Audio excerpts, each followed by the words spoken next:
Hello everyone and welcome to race number 3 in the Night Racing Sports Car Championship. This is the Endurance Series this weekend. Race number 3 of the 6 race championship.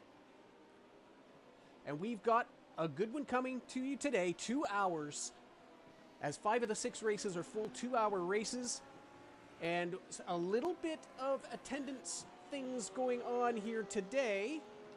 But still a full field.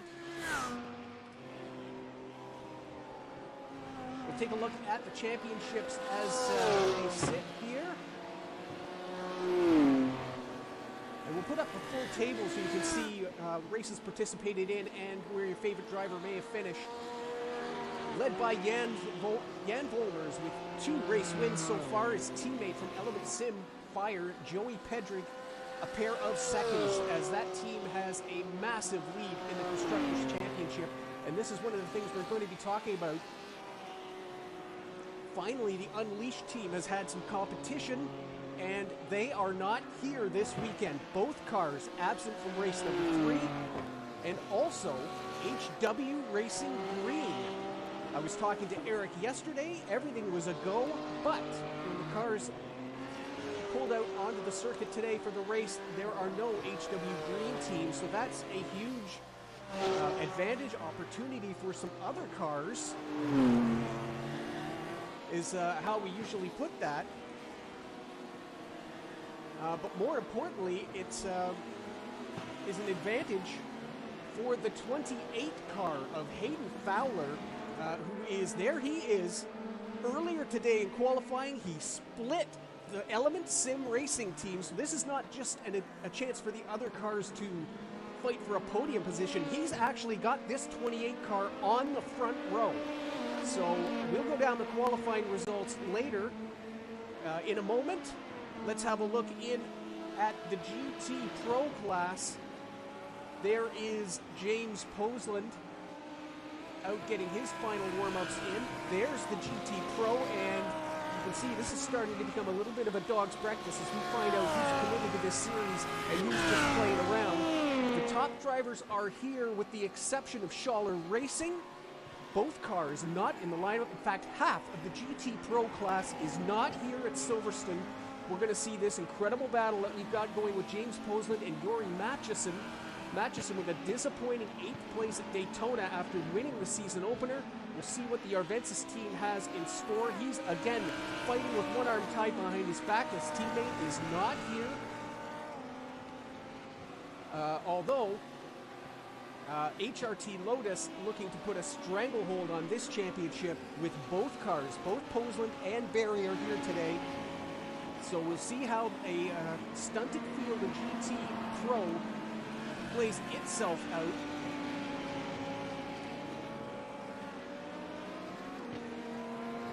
But we'll see if we can grab. There is another one of the Pro cars.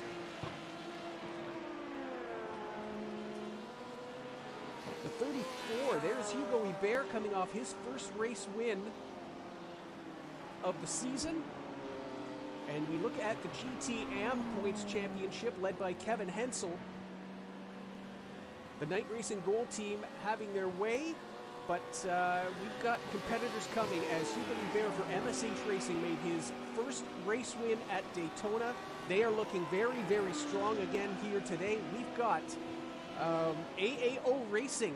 Red is here. And we'll see if we can get a shot of Wayne Wortley. He's been looking very competitive just in the garage at the moment. But it is a very strong and very full GT Am class here today, so we'll be watching a ton of racing in that one.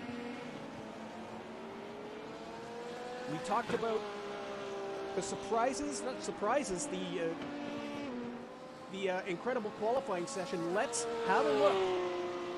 As these cars finish up their warm-ups, let's have a look at the starting grid for today's race at Silverstone. It was a stunning qualifying session in both classes. Joey Pedrick putting the Element Sim Fire on pole with an amazing 144.943. But he'll line up beside Night Racing Blues Hayden Fowler, a 145.204, splitting the championship contenders. Jan Volmers on row number 2, just a 10th back, will line up beside the 99 of Jen McDonald, a 1:45.860. Newcomer in the 17, Sam Renner, joins the series with a 1:46.155, lining up beside Jeff Jerome, 1:46.417. Andreas Schwarz and Paul Seeley, 1:46.8 and 9s respectively, with Oliver Schlabs making his first Season 4 appearance. He'll start at the back. GT Pro is on the front row. Yuri Matchison, a 1:58.661, just 300ths ahead of James Posland, who has had a monitor issue. He's had to disconnect. He will start from pit road. It looks like he will make the start, but he's on his back foot. GTM takes up row number 2 with Wayne Wortley on pole, a 1:59.521, ahead of race winner Hugo Hebert, 1:59.579. Kevin Hensel will line up inside the pro driver of Max Riebensteiner in the Porsche. Mark Sonnen and Jaden Manathan-Garin, into the 2 minutes, .150 and .207 respectively. Piers Berry and Ali Salih make up the next row with Lincoln Russell and Forrest Ellico in Night Racing Red, showing off their brand new orange liveries. Forrest with a 2 minute, .595, just inside of Rowan Kelly's 2 minutes 773. The other orange Lamborghini is Dean Ellico with a 2 minutes, .974, inside of Marcel Stroop's 78 BMW 201.258. Jacob Wally with qualifying issues will start at the back. That's your grid for 2 hours at Silverstone.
There we go, sir. We had the mic off. James Posland is on track. He's missed all that chaos at the front. Yuri Masterson leading. And Hayden Fowler in front in the 28 in LMP, the Canadian. What a fantastic start.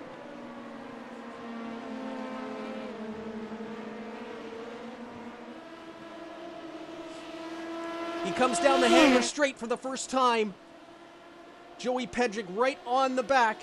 Yuri Matchison continues to lead. Wayne Wortley, and that is your GTM leader. Hugo Hebert in third at GT. Max Riebensteiner has got himself up to fourth. Also a pro driver. Coming around to complete lap number 1, Hayden Fowler, the Canadian, up front.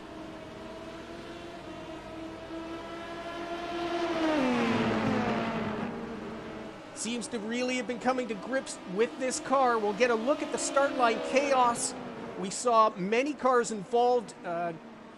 Mark Sonnen was involved. Lincoln Russell was involved. And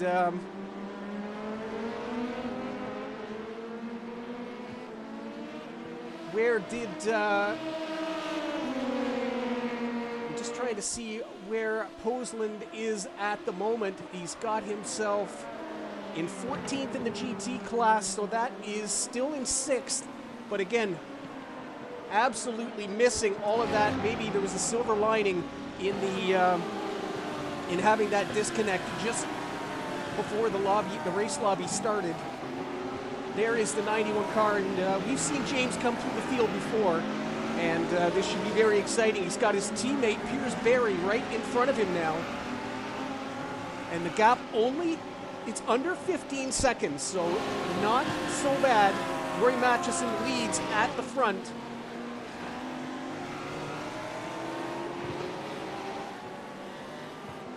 How embarrassing not to have the mic on there at the beginning. I have to tell you, the commentary was spectacular. Let's have a look at the starts here.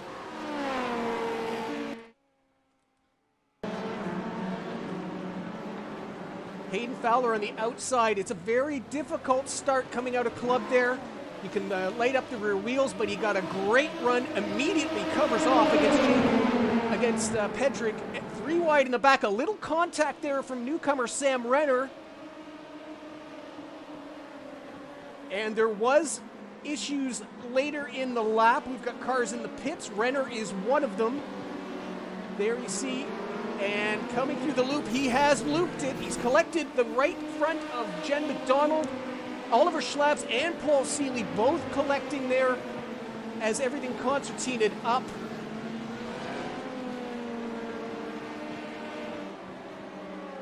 So a few cars, and we have Seeley, Soden, Russell, and Renner still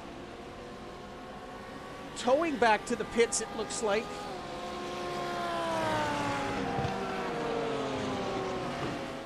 Meatball flags for Russell, Sonnen, and Sam Renner, and we've also got the 72 of Paul Seeley. We saw him. Oliver Schlabs has stayed out, and there is the Canadian coming out now back into the GT traffic. About a minute and a half of damage repair on that car. The 72 is back in, but a lap down to the field. Posland making moves on the timing screen just behind. See the damage on Ali Salih's car as well, the 101. Let's have a look and see what happened at the GT start. Some stragglers at the back, that's just the back row. Everybody's a go into the first corner, and it is Rowan Kelly. He has just missed his braking point. It looks like he hit Lincoln Russell. That's Salih coming onto the track, collecting one of the night racing red Lamborghinis.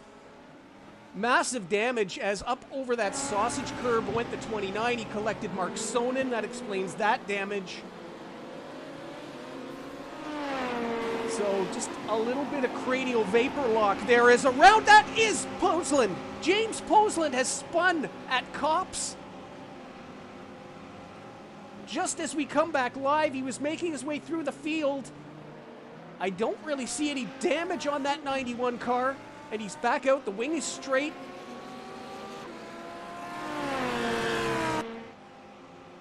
We get a look from the blimp here. He's outside of one of the Apexology cars. And a victim, unfortunately, of a little bit of netcode. There was no contact there. Plenty of room being left by James. And he gets punished for doing nothing wrong. So a little bit more work as he's dropped back.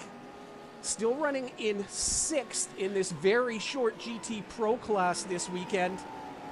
Not really sure what's going on. Some people afraid they weren't up to pace, but that is not a reason not to race. This series is for teaching people how to be better drivers, and you're never going to be a better driver by sitting on the sidelines. Posland now with a gap of 30 seconds. It's doubled his out of pit road gap that he had earlier. And we'll see where that, how that plays out in the next bit. Up front, it is Hayden Fowler with the Element Sim cars all over the back of him. Working lap number 4 as we come through Vale and Club. But the Canadian looking really well. His best lap so far, a 46.8. We'll see what lap 4 is with these two cars. Petrick on the inside, down into the first turn at Abbey, and he has the lead. 46.8 47-0 last time around. Fowler comes back at him. And we are swapping the lead up front. If you thought this was going to be a runaway for the Element Sim cars with the Unleashed team not here, think again. Hayden Fowler has come to grips with this P217 and he is putting it down. It'll be fascinating to see what the strategies play out. Everybody thinking they'll be competing for that last step on the podium. Forget that. We're competing for the win up front here. The 28 car having a great start in the first 10 minutes at Silverstone.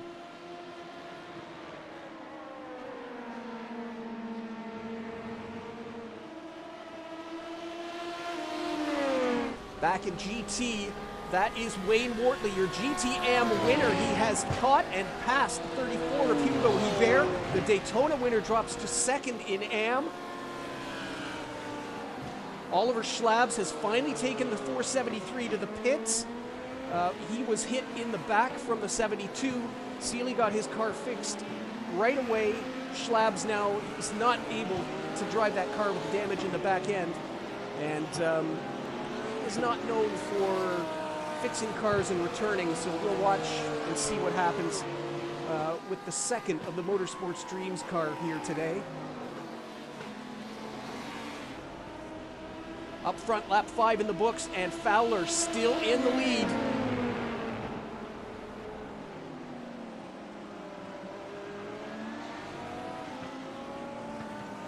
We saw a little puff of smoke there. Who's up in front? Is that Marcel Struff in the 78? Maybe a little bit of a lockup there.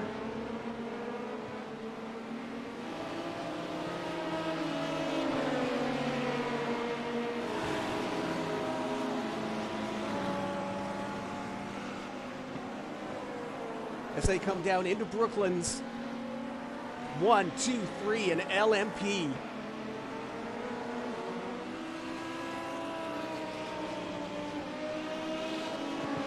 We say hello to everybody watching on YouTube today. We've got our pit reporters. And we'll try to keep you up to date to everything going on in the background. There is Jacob Wally. No qualifying time set today for Jacob. He's got himself up to 4th place in Pro. There's one thing I'm not sure what happened. If there's anybody down near the 827 pit, whether he got a qualifying scrutiny problem or what happened, but the 827 starting at the back, and that seemed to be the place to be as his teammate having a little bit of indiscretions. And we have heard back from the stewards regarding the starts on the race, and the 222 assessed an avoidable contact, and I think it's probably a little fortunate. That could have been worse. There could have been time penalties with the severity of that. The Discord blew up with sorry, missed the braking point. That doesn't fix the cars, and he gets away with an avoidable contact penalty. No action on the LMP start. That was a simple spin, and unfortunately some cars collected 17. The 777 is on pit road. That was Jaden Manathan Garrett, and we're told it was a drive-through penalty. And we got a little bit of a replay here from the 777. What happened to Jaden? Oh, he's gone side by side, and there's the smoke we saw with the 78 of Marcel Struff. We did see that puff of smoke as the LMP leaders came around, and it was contact with the 777. And Jaden's obviously had some other interesting things going on here at the beginning of the races. He's already collected 10 incident points. Pedrick back to the lead as we head down through Cops. Manathan Garrett, once again, Fowler comes back at him, but he's got the outside and a 3 wide there with a GT car.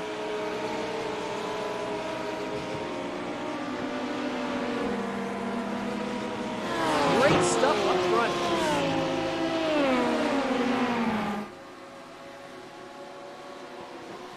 And now he's got the other car down on the inside of him.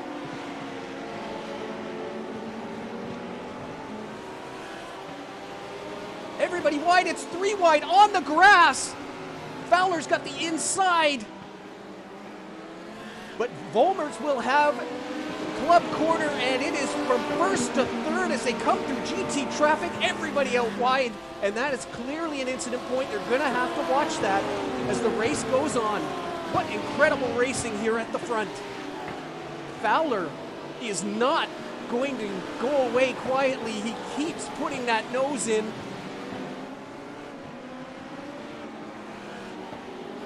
Meanwhile, Pedrig is loving this as they're not only negotiating traffic but fighting with themselves. He's quickly opened up a 1.4 second gap. They've cleared that big pack of GTs. There's another pack, the top 4, coming up, and then it is free and open track, and we'll see what happens when they get back through there.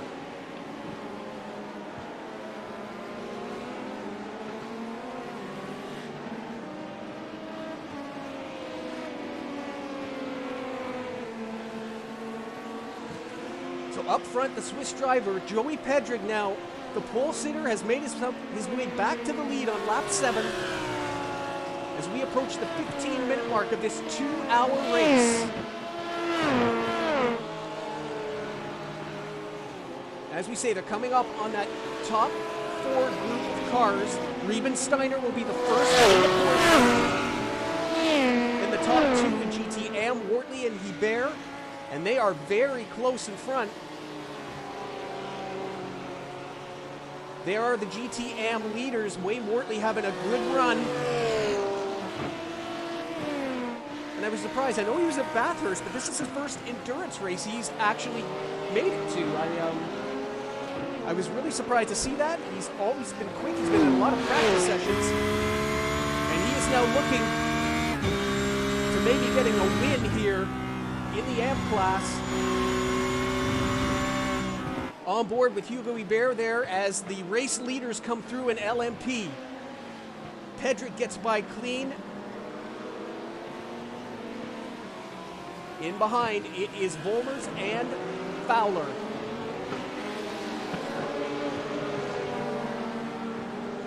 Take the kink onto the Wellington straight, and again the 28 car on the grass, on the outside.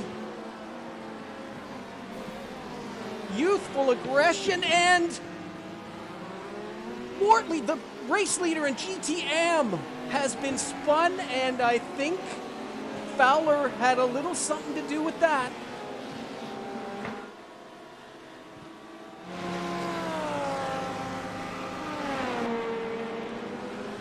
Here they come onto the Wellington straight. He goes right onto the grass, 4 wheels on the grass. And then he does get another net code. Why are we seeing so many net codes here? What a terrible thing to have happened. That's going to promote more up to the lead. The closing speed, I think the sim thought there was going to be contact. I'm not sure if there was. The stewards will have a look whether that should be a penalty or not. It doesn't matter if there is net code. If the stewards deem you were going to hit him anyway, you receive the same penalty. So they'll be having a look at that.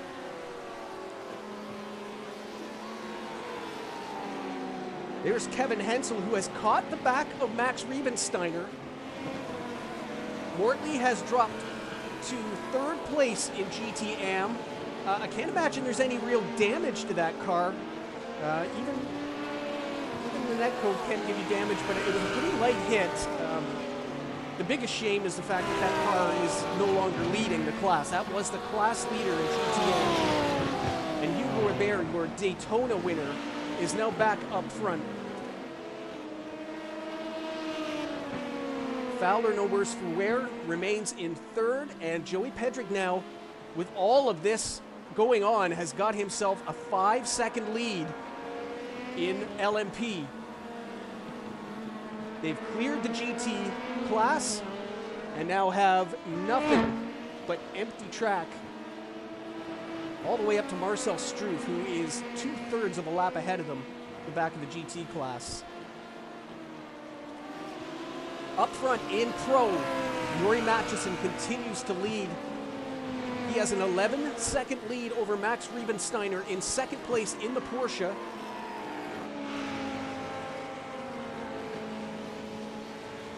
I have to say, we were all wondering how this would work. The GT cars all being the same spec, running two classes, but not differentiating them on qualifying or starting, how that would work. We obviously have some very quick AM drivers who will be earning pro licenses this year. But when we were watching the Daytona 24 in real life, this is the same system they use, and it works absolutely fine. And a big shout out for Yori Matchison this week. He's been putting together driver training videos and posting them before the race week practices start, and invaluable insights into driving styles, using your pedals, lines, setting up your car, and really bought into what the Night Racing League is all about. So a huge shout out to Yori Matchison here, as he leads in GT Pro.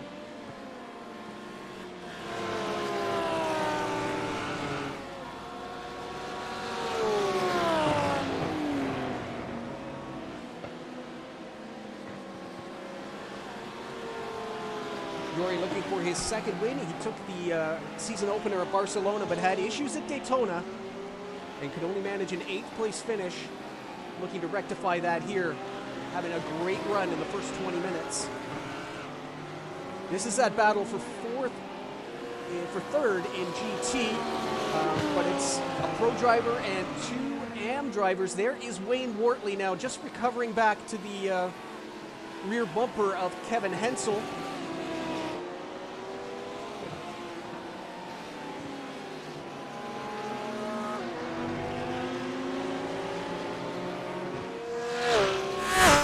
Kevin, your point leader, with a couple of second place finishes.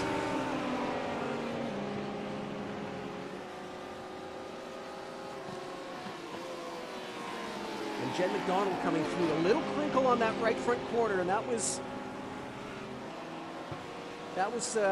collected when she hit the 17 car. First lap spin. No apparent damage, though, as far as pace. Well, actually, I'm not too sure about that. Her best lap of 1:49.9, which is clearly off the pace. Joey Pedrick's done a 45.5 up front in the 97 car. That's qualifying pace. I mean, he's only 0.6 off of his qualifying lap there. Volmers and Fowler in the 46. Is the 46 dead? There is the 17 car. He's got that fixed. And Sam Renner, good on him. His first race in the KRL. He's had a little bit of a bad start, but he's got the car fixed and is back on track. Renner 5 laps down. Seeley ahead of him, trying to get his way back through the GT field. I was actually a lap behind the GT field when he came out of the pits. 3 minutes off the race lead in LMP. Oliver Schlabs has not come back on track. That car has been in the pits for over 13 minutes. Mark Sonnen looks like he is also retired. That car was hit by the flying Lincoln Russell on the first corner. And says he can't get that wheel straight, and the car has to be retired. Here's a new livery for Elico Racing. This is the Night Racing Red team. And they've got the new orange liveried Lamborghinis. Forrest was very excited about this. They've been working very hard on it, the father-son team, and they're running together here in 5th and 6th in GTAM. I think Forrest was involved. He was one of the cars also that was minorly collected in that opening lap fracas. And but none the worse for wear, and the father-son team running together here.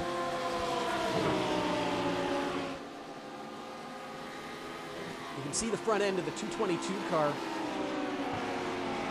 of Rowan Kelly, and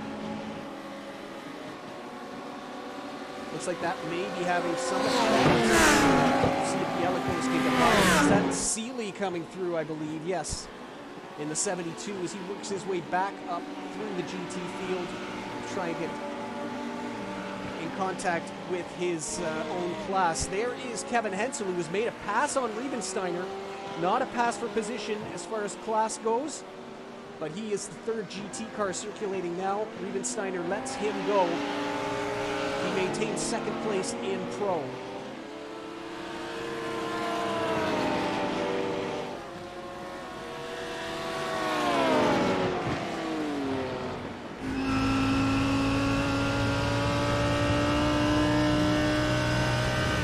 On board, this is Kevin Henson's Lamborghini. Oh, and he's been bumped by the 14. Riebensteiner a little kiss in the back, and that's going to give Wayne Wortley a chance to retake that position. The 48 car back into second place in GTM. Hensel having a look as we head down to Brooklands, but he's going to tuck that back in.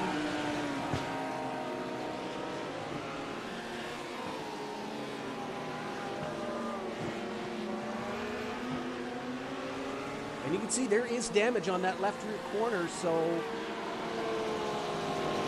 And another quick steward's report, the 14 will get avoidable contact for that.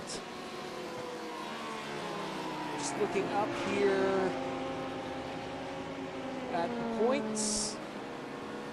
Riebensteiner had a penalty in the opening race of Barcelona, so there could be further consequences of that. The 94 has not lost touch. This battle for second place in GTM. 10 seconds off the race lead now of Hugo Hubert, the Frenchman in the 34 Porsche.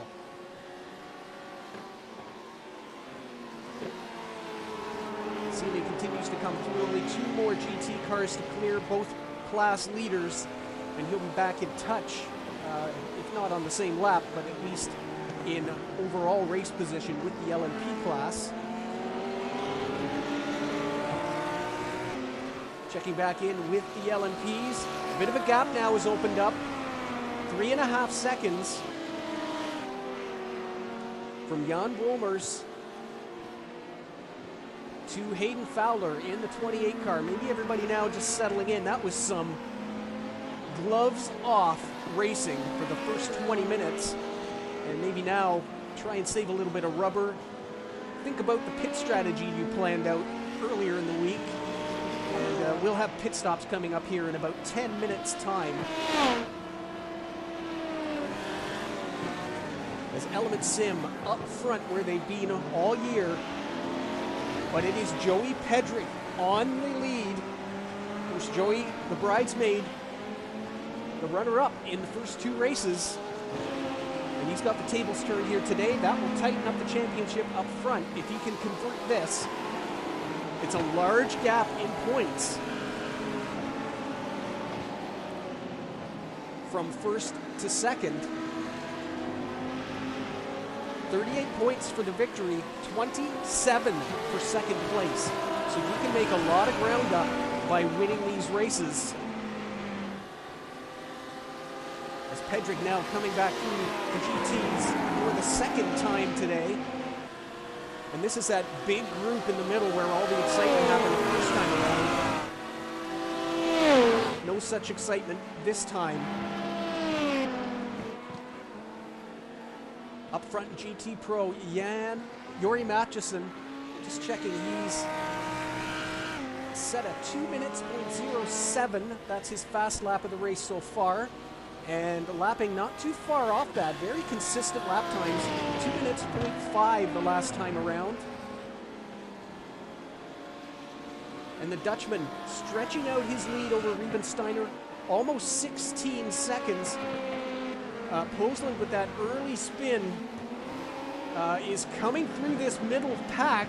He's just made that pass. We've got the tail end of it on Rowan Kelly. So that puts Posland into a podium position. 23 points, but so 15-point delta between first and third. He's got to try and minimize his damage after, of course, a disconnect just before the race lobby opened. So he's done well to get it to third, and we'll see if he can make a dent into the gap now. Let's see, he is 31 seconds off the class lead. And that puts him 15 seconds behind Steiner.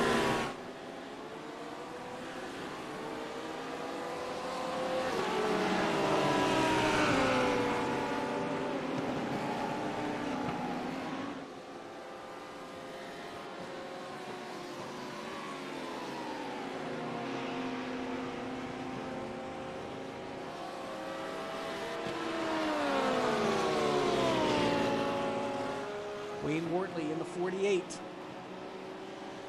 Next car in line is Riebensteiner, not for position.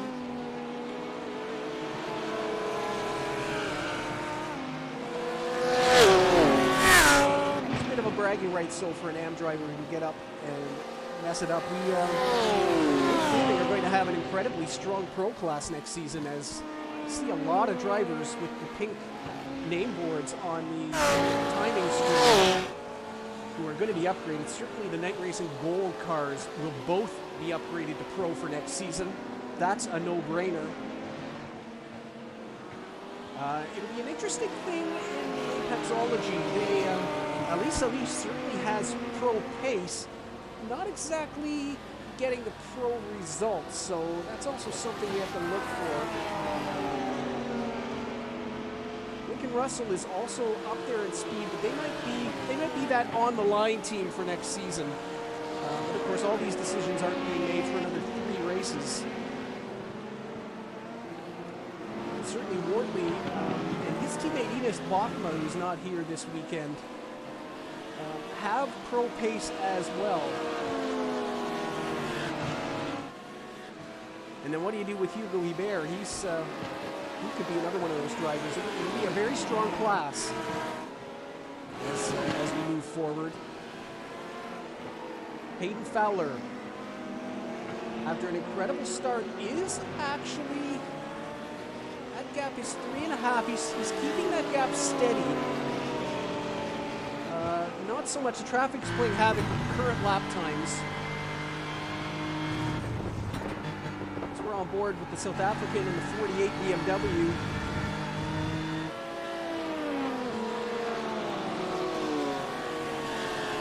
Wortley dragging Hensel along with him. Jack Jerome in the 22 makes his way through as well. We're past the first half hour mark.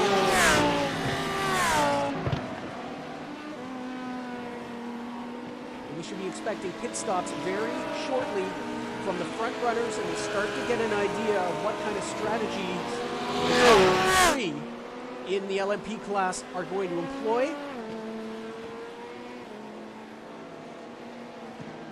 On track, this is the race right now. The race for second place in GTM. Wayne Wortley just ahead of Kevin Hensel in the 94.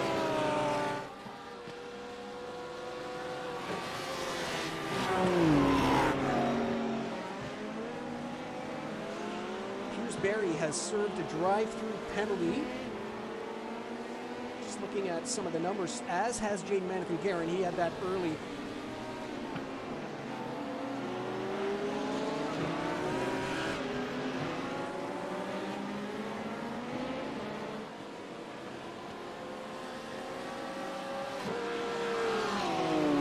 And Paul Seeley as well in the 72 car has come down pit road for a drive-through. Collected in that early accident and has had another, we're told, another net code 4X as well, and we think that was with Piers Barry. That's what we're hearing from pit road. So the 41 and the 72 have both had to come down to serve drive-through penalties. And with all the chaos at the beginning of this race, I think we're going to see probably a few more than we're used to, as Rowan Kelly wiped out about 6 cars at the beginning, so we know a bunch of people are all carrying more incident points than they would be normally in this portion of the race. We have to admit, a lot of cars, even though the track limits have been adjusted here at Silverstone, some drivers, especially early on in practice this week, were having issues with some of the 1Xs. So if you're already compromised by some shenanigans up front. You've got 2 hours to keep this thing between the lines and not get a 10X, and we've had some drivers fall foul already of that.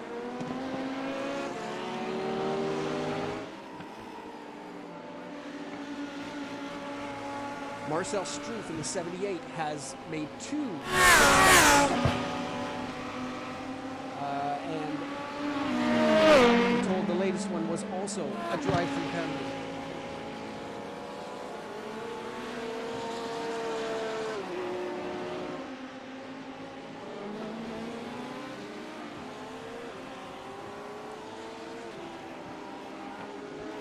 Nathan Guerin having a little look there on one of the HRT Lotus cars. And that was Piers Berry in the 41.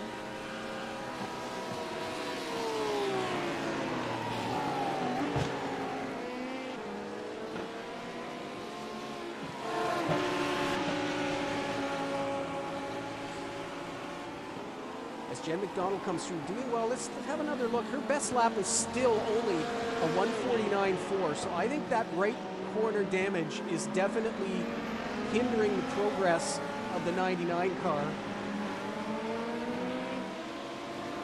She has lost touch with her teammate, Jeff Jerome, more than 30 seconds the difference on track, but she has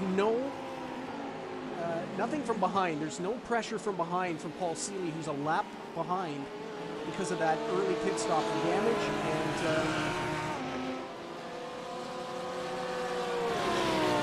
so I think she's just going to ride it out, see how much damage there actually is when the first round of pit stops comes through, and decide then whether or not to fix it. Got about 2 minutes to play with before that 6th place position is in jeopardy from the 72 car. We know the 72 is fixed. His quickest lap, Seeley's quickest lap, a 1:47.7. So that's almost 2 seconds a lap faster than Jen McDonald's fast lap. And he was 2 seconds faster the last time around. So we'll see what happens. I think based on those numbers, we're going to have to see the 99 get some damage repair done.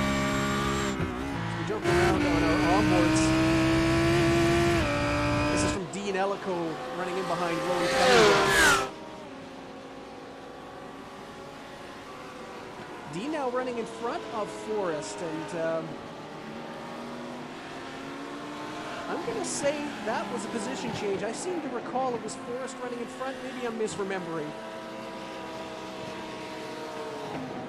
But still running together. There is Seeley now coming down pit road. He was assigned that penalty.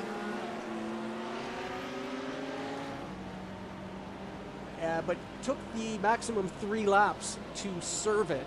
So the 72 comes down for what will be charged as his 2nd pit stop.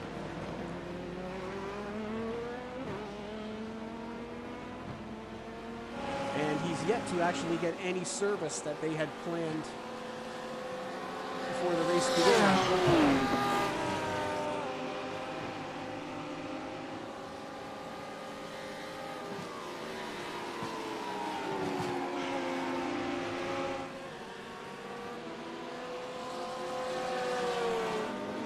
Here's your race leader, the 97 of Joey Pedrick. It's now 10.7 seconds. Volmers has stretched a little bit over Fowler. That gap, 6.5. But we should be seeing these cars down pit road very, very shortly. There is the 32 of Jan Volmers. Very wide at Copse. And with all that racing, I don't think there was any contact. We know, well, having said that, we know the 28 got himself a penalty for that hit on the 48. Did he? That's still at the stewards.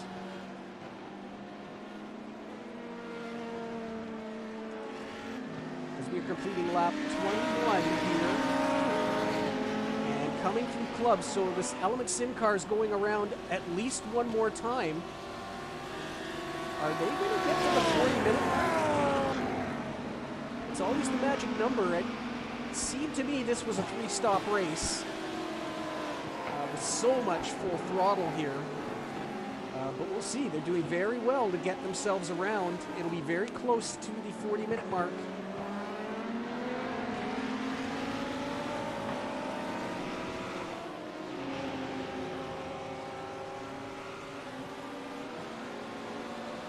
"75% capacity for the GT cars." That puts pit stop strategy into play as well for them. So again, we go on board with Wayne Wortley in the 48. He's got that car back into second, third place, Hensel right behind. The gap now to the leader is 14 seconds. So Hebert has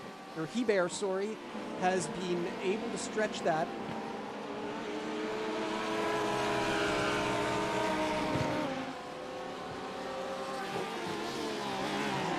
Wortley, I think it's got to get by this 14 car.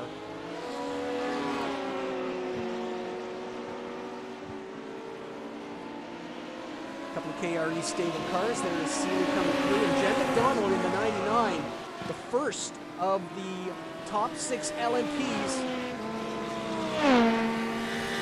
to come down pit road.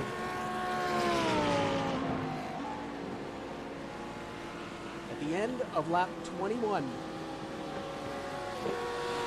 All the way down. The next car to watch, he's going around again. 22 laps complete. Volmers is in behind, but Pedrick is going around again. I think he's going to make this a 2-stop race. In behind, his teammate has come down pit road at the end of lap 22. We'll watch the pit time for Jen McDonald to see if she's going to get any damage repair done here.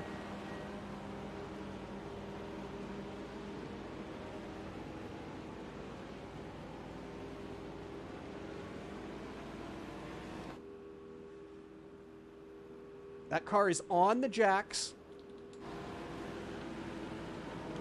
So she is getting damage and new tires as well. Schwarz is in pit road. Jerome is on pit road. Fowler has also gone around for a 23rd lap.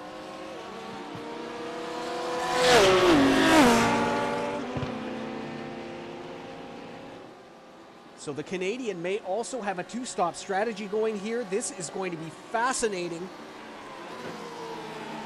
I think it's going to be... Oh, that is... Kevin Hensel has spun... That's at Stowe, and he's done it on his own. Running in behind Wortley there, who has come to pit road. We start to see the GT cars come down now. And that's going to give a little bit of breathing room. 97 on pit road. Joey Pedrick, your race leader, and we're going to see Fowler in behind him. Pit times, 1 minute and 10 seconds for Jen McDonald. So she has got some of the damage replaced. We know she took tires and fuel. The 97 comes to a stop in behind. The 28 has made it to pit road. Seeley is in as well. This would be for his first scheduled pit stop, but his 3rd time on pit road. We'll see how much time he can gain on the 99 car.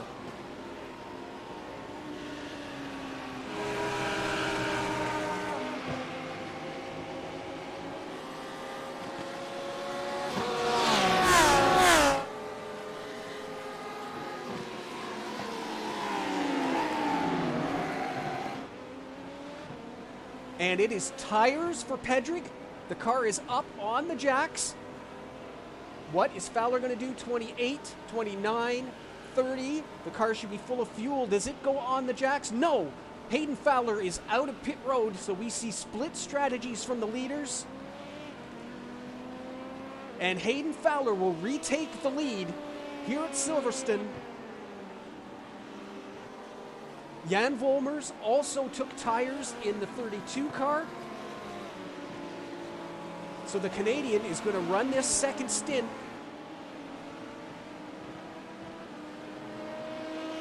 And the timing suggests that that was a full fill. So if you're going on 2 stops, he was clearly past the 40-minute mark. Does that suggest a no-tire strategy? That would be very bold. Maybe fronts only could be going on that car. Although if you were going to do that, I'd have thought you'd have done it on the first pit stop. It was 4 tires for both of the Element Sim racing cars. So they will clearly be going to the end of the race on those. It'll be interesting to see what happens with the 28 when the cars come back around to pit road. Somewhere around 40 minutes to go.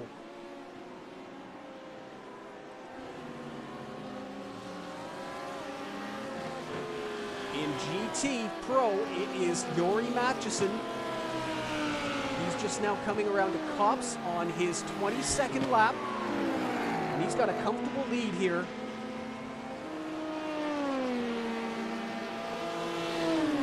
James Posland has made it back to 3rd place in a short pro class here today. Trying to minimize the damage from technical issues just before the race start. He's got 9 seconds to catch up on Riebensteiner. There is James now. 9 seconds is the gap. We get to see pit stops for these top GT cars as we're on board now with Posland.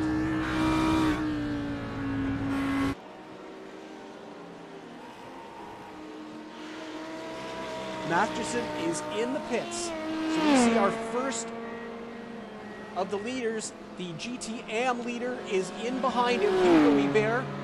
Having a great run. Hugo only 6 seconds off the GT lead in AM. Everybody running the same spec. That's Lincoln Russell's car in behind, being fixed. 2 minutes. He's been stopped on pit road. So maybe getting a lot more damage done. This is his 2nd stop. Of course, he was in after lap 1's collisions. Maybe he's had another issue. He didn't see anything.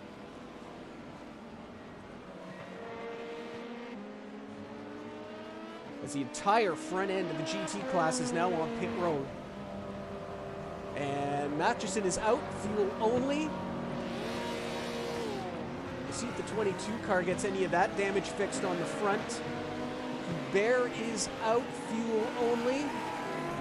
And there is Piers Barry in the 41 car hitting limiter. Barry currently running in 6th place in GT Pro. He's had some issues, and we know there was a net code. I'm assuming he also got a 4X along with the 72. We heard they were involved somewhere on the circuit. And it caused a drive-through for both cars.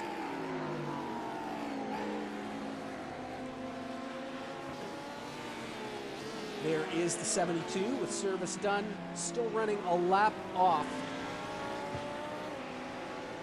And interesting strategy though, Seeley stopped for only 20 seconds.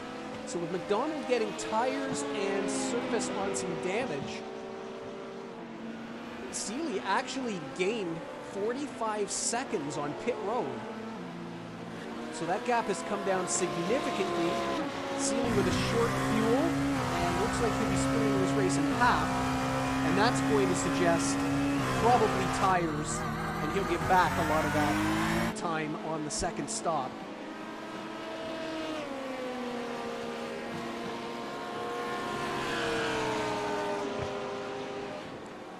Jacob Wally.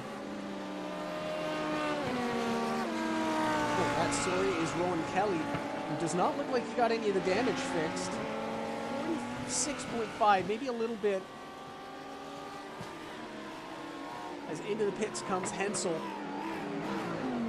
And he's already been in the pits. What's going on here? Incident points for the 94, so that's going to drop him right back. He had made it to the front of the GT-AM class. But he's going to give that away with a drive-through. Manathan Guerin, his teammate, is also in the pits. Joey Matchison continues. What is that gap? We're just looking now. It is just under 15 seconds, the GT-AM gap. And you can see we've now got, well, Riebensteiner is coming back through. But a lot of M cars up front here in the GT overall just because of the small field size in Pro. There is Wortley.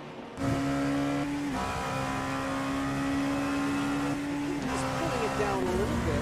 Barrett hasn't got a lap time up. We'll see what his lap times are after the pit stop. He stopped 1 lap after Wortley, so he's yet to put up a representative time. We'll just watch their relatives and see if Wayne's got anything. They were running so close together at the beginning of this race. So it's a shame they won't be battling for the full 2 hours. We'll see if Wayne can pull it back. Hayden Fowler is in the pits. What is going on with the 28 car?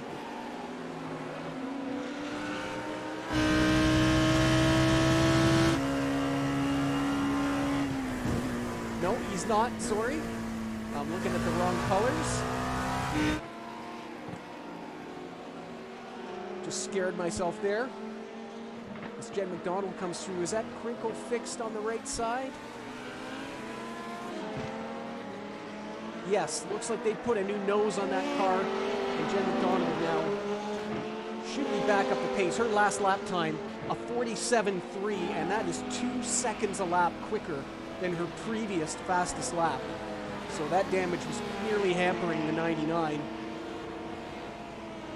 The fresh tires won't hurt either, and still not really under threat from the 72 car.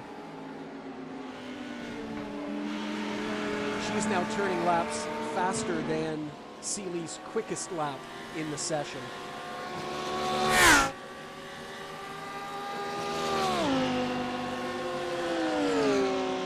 There's Hensel now running in 3rd place. We got a quick look at the 94 car. He's now 3rd in class in GT-AM with that drive-through.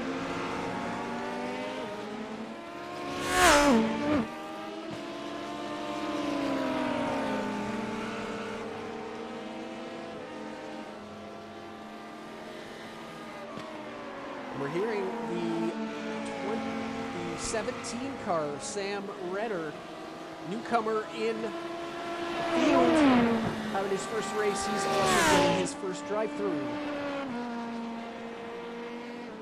10X and 6X here, you have to take care of your car. And I have to say, we've seen a little bit of, I'm not going to say reckless driving, but enthusiastic driving here today at Silverstone. We've had more incidents here today than we had at Bathurst in the challenge race.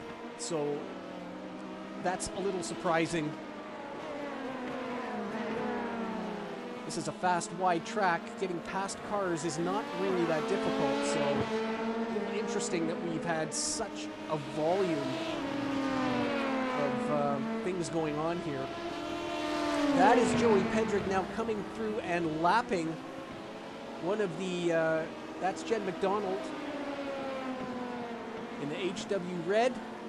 It's a 7-second gap. He is pulling him down. He was 2/10 quicker the last time, but he's got a lot more pace in him than that. His fastest lap time is 0.8 of a second exactly faster than Hayden Fowler's. And we know those Element Sim cars have tires as well.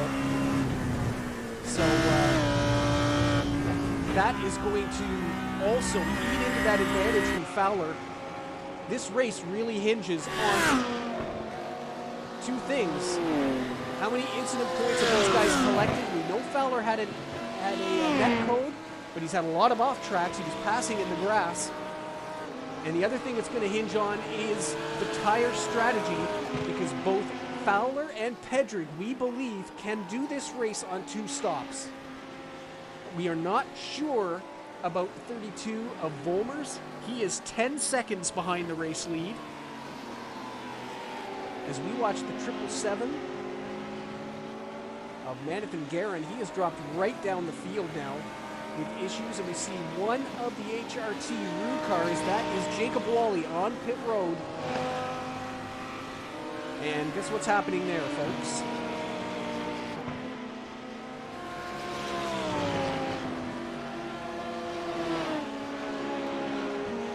There is Hugo Ibert, the 34 race leader in GTM, having another great run, the Daytona winner. We've lost his teammate Mark Sonnen on the first lap. His car was actually landed on by Lincoln Russell, who was sent flying when he was hit by Rowan Kelly. And the damage on the Porsche, just not only from that, but from hitting another car in the spin. The 111 was retired. Mark tried to get it fixed. He took it out for an installation lap. The steering wasn't right. The car was not fixable. And so we are down to a single car here, but it is leading the class for MSH Racing. We told you we'd get an update on the gaps for those cars. The last time around, Hugo Ibert, a 201.219, and that was 4/10 quicker than Wayne Wortley, who did a 201.619. So the South African now with a nice lead over Kevin Hensel in third. But doesn't look like he has, at least at the moment, the pace to catch Hugo. Interesting, he was stopped 3.5 seconds less than Ibert, so he did make up time on pit road. But that gap is widening as the second stints are well underway now. We approach the 1 hour mark here at Silverstone.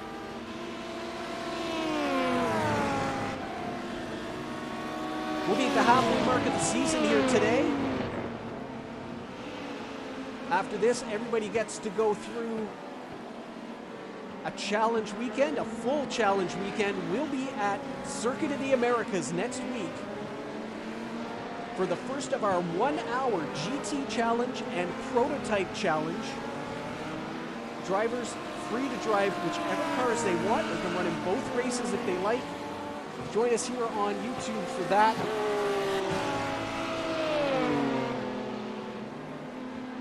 We had an incredible race. 19 cars made it to Bathurst for our GT3 only race as everybody got ready for the 12 hours. And congratulations, by the way, everyone who was finishing up at podiums. We had some great runs at the Bathurst 12 by KRL drivers. And next week, it'll be a challenge race at Circuit of the Americas.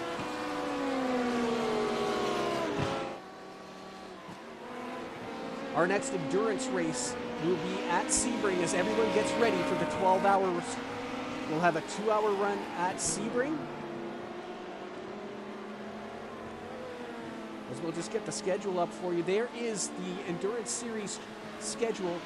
And on the 19th of March, we'll be in Sebring for a 2 hour run to get ready. And then our 90-minute race at Mid-Ohio, and we'll have a Le Mans race at the end of the year.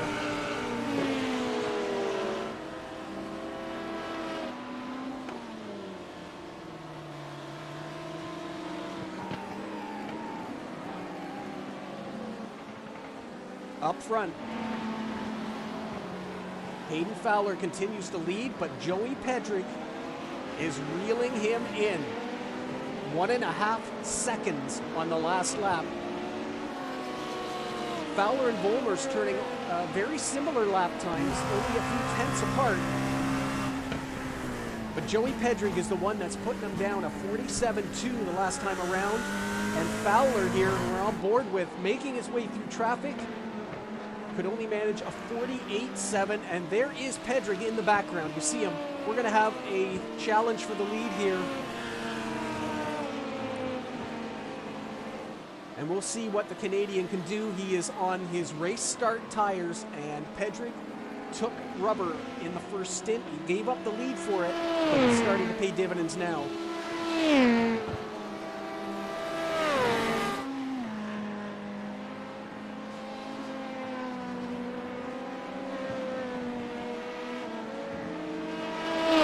Only 3 retirements from the race today. Soda, we talked about. Schlabs, mentioned earlier. Looks like Lincoln Russell may be done as well. That car has been in the pit road for almost 16 minutes. He had issues early on. We think he tried to tough it out, but that car has not moved for a while. We're coming up just behind his teammate right now. There's Ali Salih, also involved in that first lap incident through no fault of his own. He's running quite well, actually.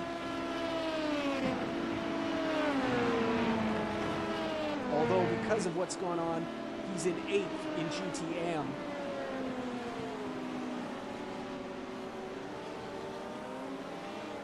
Some long repairs. That car on pit road for 4 minutes the last time it was down. Hayden Fowler now coming along on his stablemate. Seeley, I'm sure, will get out of the way. Gives him a little bit of a tow. Fowler down into Brooklands. I almost wonder if he wishes that Seeley had gone to the left and given him the racing line, but did get a bit of a tow, and we'll see what happens as Joey comes out. They're heading up to Copse. Pedrick not close enough yet.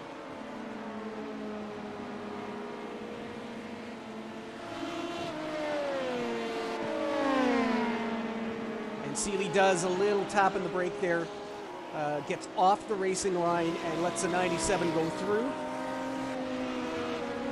So game back on at the front of LMP, and this is the battle on track at the moment. The GTs have spread out. 19 seconds the GT AM gap between Ebert and Wortley. 38 seconds the gap from Matchison back to Max Riebensteiner, who looks like he could have a little bit of a battle with Poslan coming up, so we'll also watch that gap. The 91 car fighting back and hopefully going to minimize the damage that could be done here. If we can grab a second place. Just checking.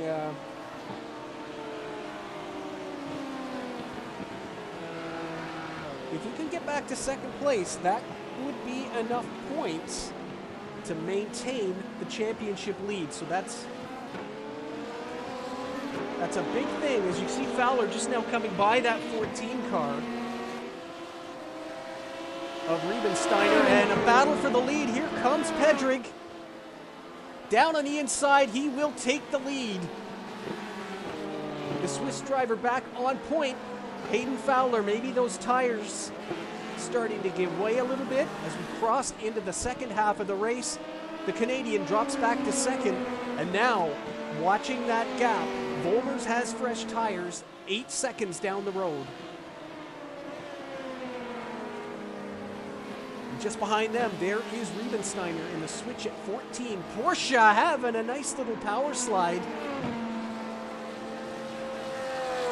Volmers the next LMP to come by him, but the gap is back to James Poslan. There he is in the 91. The prey is within sight.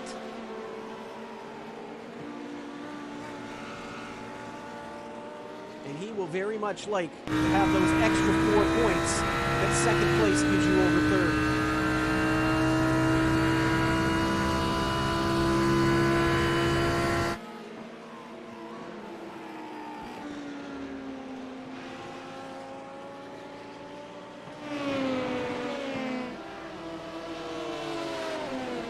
Give you a little bit of a field rundown here in the second half of the race. There is your LMP leader, Joey Pedrick, has just retaken the lead. Joey on what we believe is a 2-stop strategy, pitted just after the 40-minute mark, took tires, and we think is good to go with one more fuel-only stop to the end of the race. He leads over Canadian Hayden Fowler in the 28 Night Racing Blue LMP2. Hayden is on an alternative strategy. He did not take tires and was awarded the lead after the first round of pit stops. He is also on a two-stop strategy, we believe. It'll be interesting to see if he goes for tires or track position when they come down pit road in approximately 17 minutes' time. In third place is the other Element Sim racing car of Jan Volmers. 8 seconds off the race lead, 7 seconds off of second place. He is also on fresh tires, but right on the line of whether or not he needs to do a splash at the end. We think he's quite capable of saving the fuel he'll need, but that is not in the bank. We'll see when he comes down pit road. Running in fourth place, somebody we haven't seen all day, and have to give him a shout out, Andreas Schwarz, after that spectacular race he had at Bathurst in the Ford GT. Andreas has survived the carnage and has got the Motorsports Dreams 204 in fourth place. He runs 4 seconds ahead of Jeff Jerome in the 22 car. So it'll be interesting to see those two. Jeff's teammate, the 99 of Jennifer McDonald, had damage from that early turn 4 incident. Got that fixed, took fresh tires. She is running a lonely 6th place ahead of the 72 of Paul Seeley, who is just now in for his second scheduled stop, but his 4th time on pit road. That car had major front end damage. They had to put a new front clip on that car. He also has split this race, and we believe will take tires on this. Sam Renner in his first race in the Night Racing League had that spin in the loop on lap number 1. It collected a few other cars. He got his damage fixed and is doing the full 2 hours. He's running in 8th place in class, getting his feet wet here and doing a good job after an early mistake. GT Pro, we've been baffled by what's going on in that class. Half of the class not here today. Rory Matchison in the 185, looking for his second race win of the season. And he has a very sizable lead over the 14 of Max Riebenstein with 40.7 seconds. Max isn't worried about that. He's worried about what's coming from behind, the 91 of James Posland, championship leader. And that gap is steadily coming down. We could see a battle for second place in GT Pro very, very shortly. Carrying a crumpled front end and an avoidable contact penalty, the 222 of Rowan Kelly is in 4th in GT Pro. In 5th is the 41. The other HRT Lotus car of Piers Berry. Jacob Wally in the 827 has also had issues and runs in 6th. Plenty of points on up and available with the short field, so getting this car to the end and finishing is all that's important for the championship. Plus, they have 2 cars scoring points here today, so even with some problems for Kelly and Wally, it's going to be a good points haul for the HRT Roo team.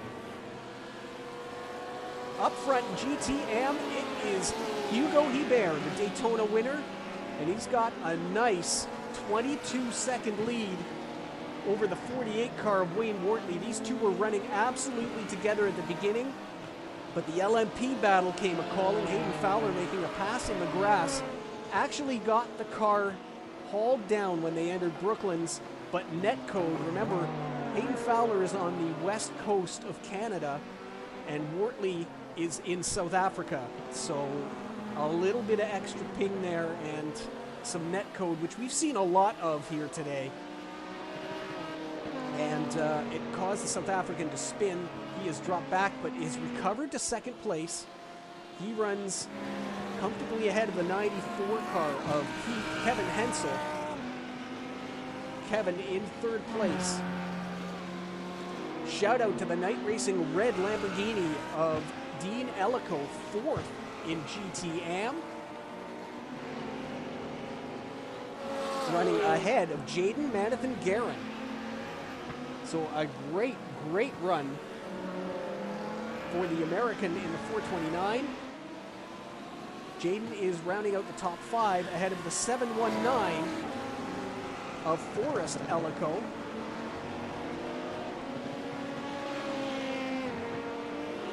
That's the last car on the lead lap in GT-AM. Marcel Struth is on pit road in the 78. Taking some tires, he is a lap ahead of Ali Salih in the Apexology 101. That is the last car running on circuit.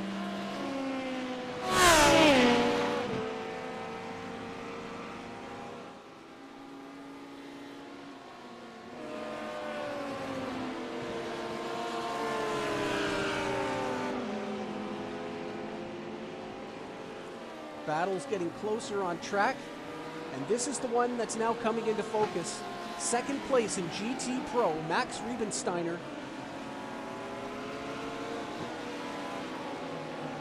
For Switch It Emerald, yet to score points this season, the Switch It Emerald cars.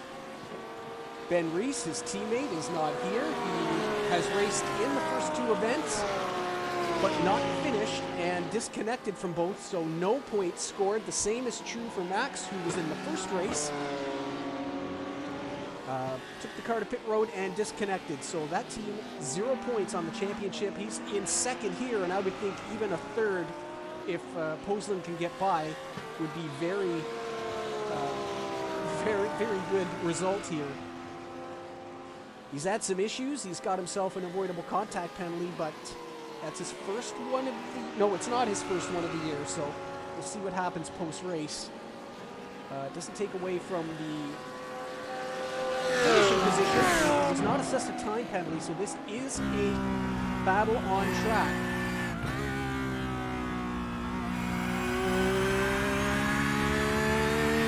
Out of Chapel, the Audi R8 bouncing in the rear view camera, and Poslan edges ever closer.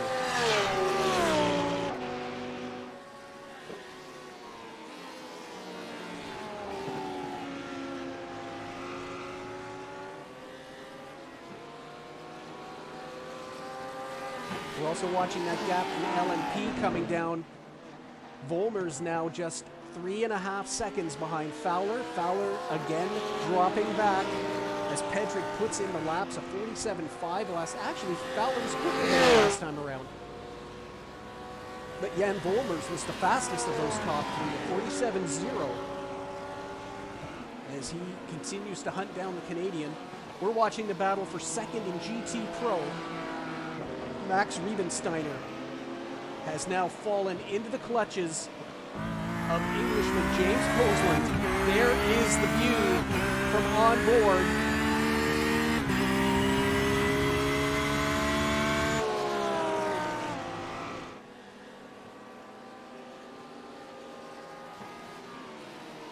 And going into Brooklands, James has a little peek, not quite close enough.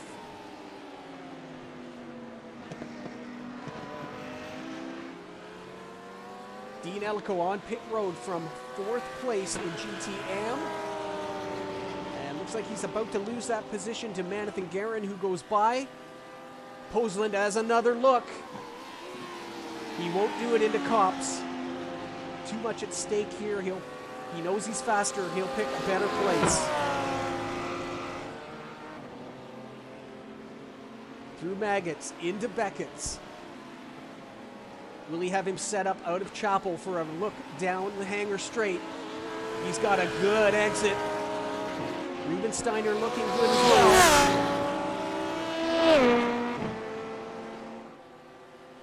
As we come down hangar, keeps it tucked in.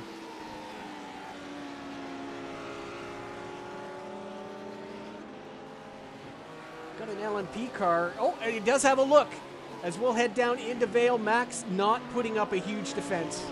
I think he saw what was coming. In big picture, that team has not scored any points this season. The LMP of Sealy comes through. that problem out of the way. See if Max wants to come back at him. He's looking a little racy. But tucks it back in as we head down into Village.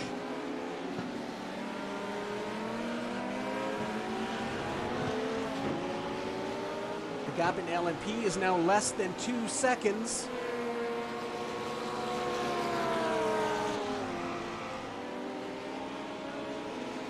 There is Hayden Fowler. They're just coming up in behind this GT Pro battle. And you can see Volmer's right in contact now. Last time around a 47.9 for Fowler, 46.7 for Volmer's. So I think tires are really starting to come into play here. We expect all 3 of those cars on pit road in the next 7 minutes.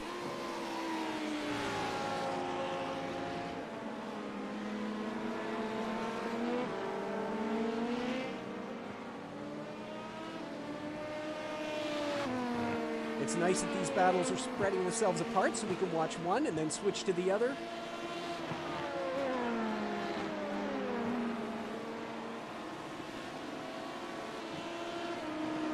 What a huge gap. I don't know if Hayden... There were a few GT cars just behind them, but that was a massive, massive gap on the last lap time.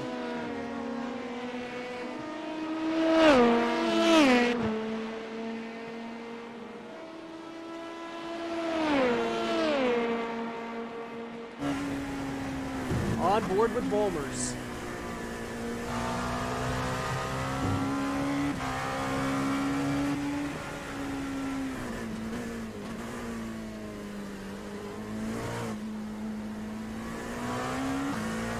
And in about 5 minutes, we're going to find out if Jan Volmer's can make this race on 2 stops. We'll also find out if Fowler's going to take tires or not.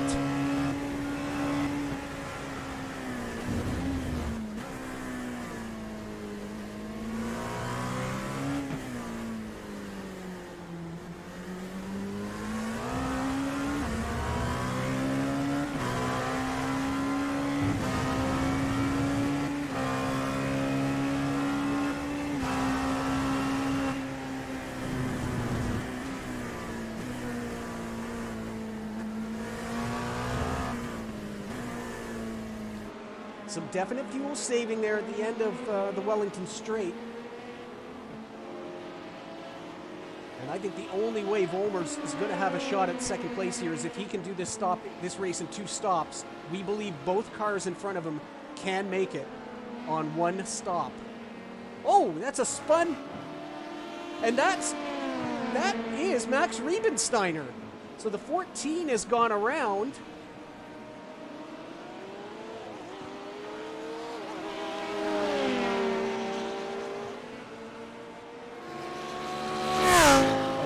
Him right on back. We're watching the battle for second as Volmer's now with a toe down the hanger straight. There is nothing the Canadian can do to defend that. And Element Sim Racing is back up front, 1-2. They come by James Posland now, who is, oh, and a spin! Fowler! He's touched the back. Volmer's is going to get away first.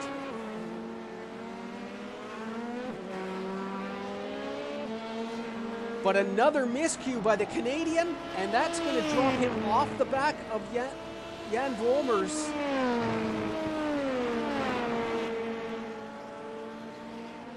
They're coming by the Audi of Posland, who gets well out of the way. Isn't that curious? He was slowed down and then looks like he released the brakes a little bit and came back and touched the back of the 32 car. That is very unlike Hayden. And now you've got to really worry about, I'm just going to check the events page here to see. You've got to worry about how many incident points that car has. If he collected 4 from the earlier one with Wortley, did he get another 4 there? We've seen him off track, passing in the grass. They're on lap number 43. Max Riebensteiner has been given a, was given a drive-through and Piers Berry as well. Nothing on the board for Hayden Fowler, so we think that car is right up there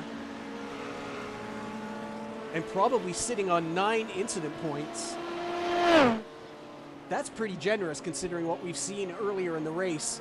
So nothing on the board. We think he's gotten away with that, but he has lost track position. He's dropped to 3rd, and that car now 4.5 seconds with pit stops just 1 or 2 laps away. It is going to be fascinating to see when that 32 car comes down pit road.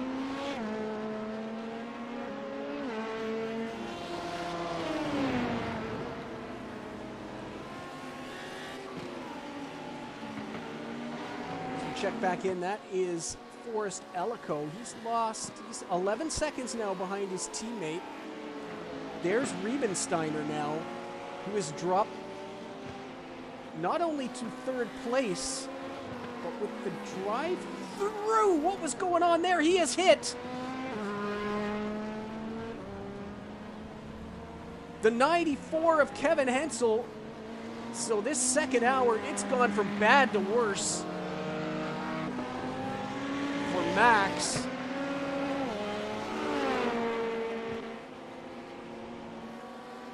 Same corner, we just saw Fowler. That is way too hot, and he's really launched it off that sausage curb.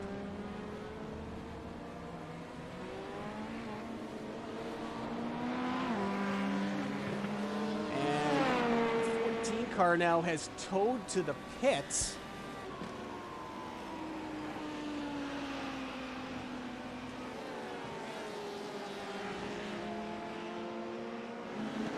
So what looked like a sure podium and the first points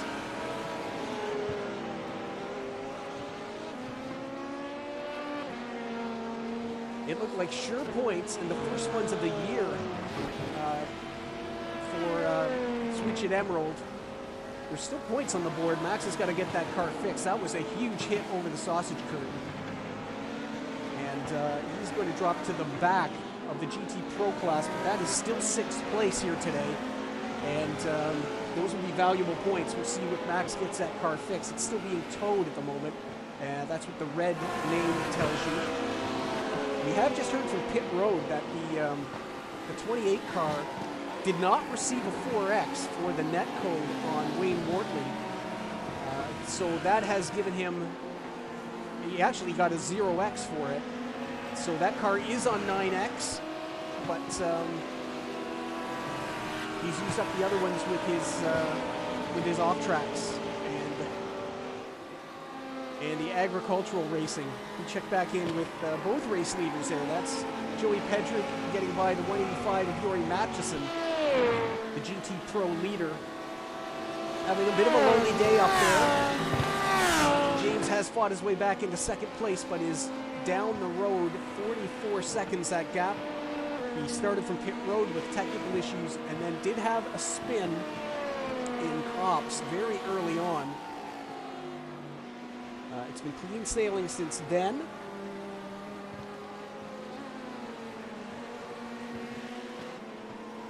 As we're waiting the GT, the LMPs, Jeff Jerome has made it down pit road. He's the first car to stop for that 2nd stop. Looks to me like everybody's going to be able to do this on 2 stops. Because we only have 38 minutes remaining in this race. The 14 car still on pit road. Volmers is in, but he's saved enough fuel to make it to the 40-minute mark. So I believe everybody now, Fowler in behind him. This is going to be fuel only for Volmers, who's got the job done. He's got his car in front. Jerome just leaving. They took tires on the first stop.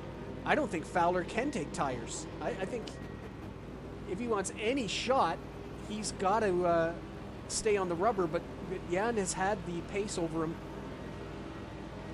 We'll see what happens. As the leaders in LMP, Schwarz is in behind.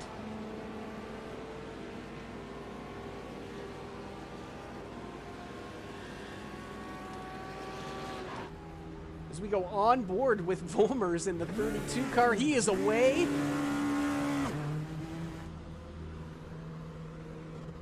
And up onto the jacks goes the 28 car. He is taking tires.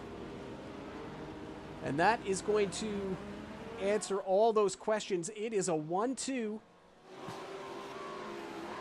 for Element Sim Racing. We await Joey Pedrick. There is your GT Pro leader. They will be coming down pit road shortly after. Here comes Pedrick now. But this race just got a lot simpler for the Element Sim boys. It'll be fresh tires for a very short stint for Fowler. But that is 28 seconds on track that he's going to have to make up. He does have fresher rubber, so we'll just see what happens. Tires for Schwarz as well on pit road. On board with your race leader, Joey Pedrick. Sorry, that was his teammate Pedrick on pit road at the moment. We expect fuel only for the 97 car.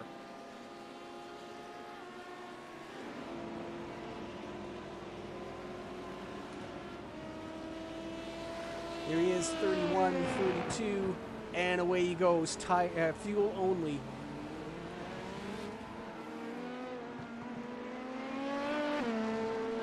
Just now coming out of the last corner and get our gap. It's a pretty comfortable lead there now, just going into the loop. Comes down there, you see the timing screen updating. It's a 13 second gap between the teammates. And Fowler's time will update as well when he comes over the line. Just now coming through club.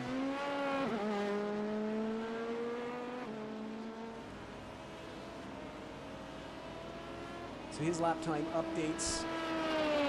You see that 120, you see it jump down now to about 42 seconds.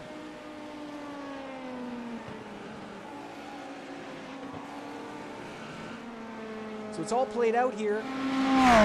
Andreas Schwarz in fourth. Having another good run. A little bit of bad luck early in the season for Andreas. 9th and 10th place finishes. Also picked up a penalty in that Daytona race. But he's having a good run here today, following up what was a spectacular run at Bathurst.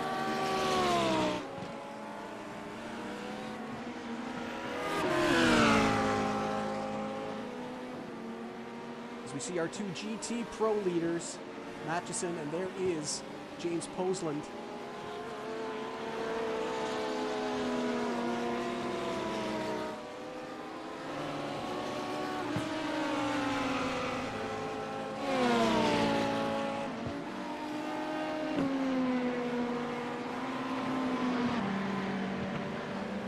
It'll be good points, but they could have grabbed a couple more. Schlabs, unfortunately, with that damage early, retired from the race. We know Oliver's been having trouble with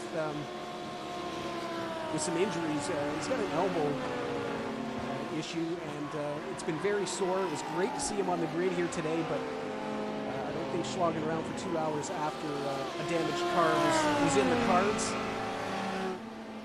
So it'll be a single point score here for Motorsports Dreams, and Andreas, a solid run, and has opened that gap a little bit to Jeff Jerome in fifth. It's now 15 seconds.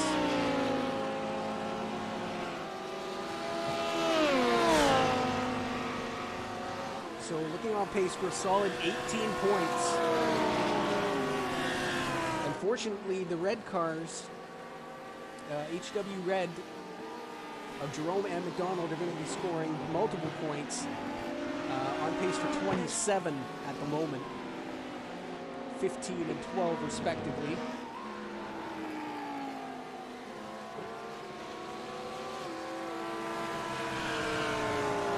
And with the Green and Unleashed teams not here,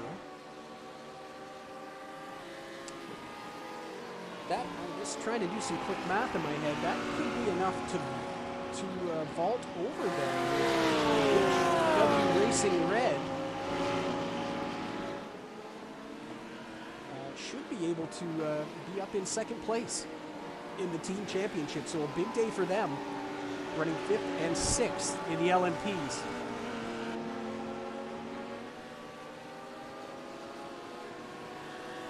Jacob Wally running in 5th. Max Rubenstein has disconnected again from the lobby. So we are going to be halfway through the season after running in the points on the podium all day. It's going to be 0 points for Switch It Emerald again. James Posland on pit road. For his second, oh, we've got a crash on the main straight. That's Jacob Wally. That is Piers Berry. We had an LMP car involved there too. Heavy impact onto the pit road wall here. Let's have a look and see what happened.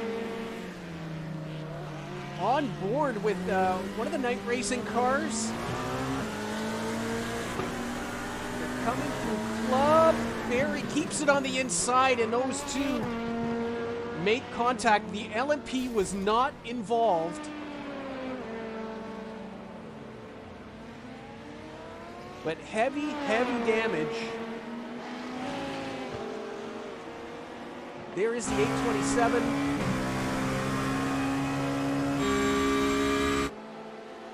Let's get an outside shot as the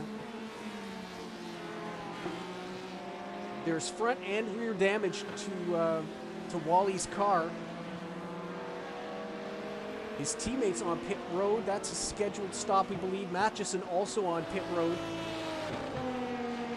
That is a battle for position between Berry and Wally, and it has come together. Look at the damage on the 41 car.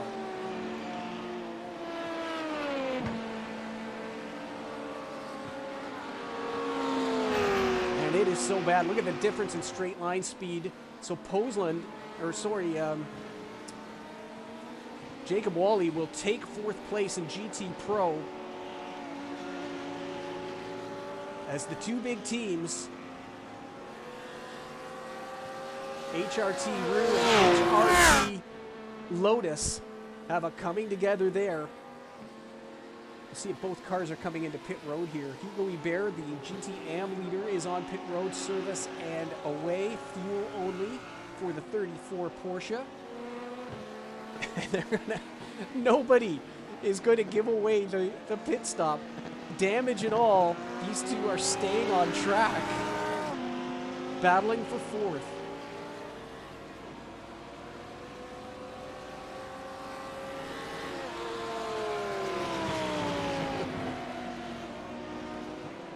But watch the gap. It was Seeley, we're told, that was in that was coming up behind those two. No, I don't think it was actually. Sam Renner in the P4D Racing Dallara P217 in his first race comes down for his final service. We're in the last half hour on board with Piers Berry.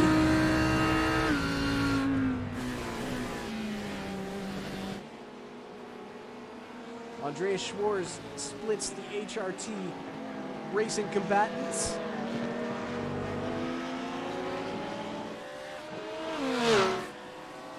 With the speed that Wally got by there, I wonder if that was sort of an apology pass. They're on different teams, of course, but from the same garage. They're both HRT drivers. So I wonder if Piers said, you know what, I was on the inside, that accident is my fault, and I'm going to give you that position. And now they're going racing, because the closing speed was so much. We thought it was the damage on the back of that Audi, but he certainly seems to be able to keep pace with Jacob now. And I think that's probably what happened. The stewards have looked at it. It was side-to-side contact. I mean, Pierce was on the inside, Jacob was on the outside. Jacob could have gave a little more room. Pierce could have backed out. They're looking at it as a racing incident. They both would have gotten 4 X's for that. That's why we have low incident limits. So there's going to be no further action on that contact.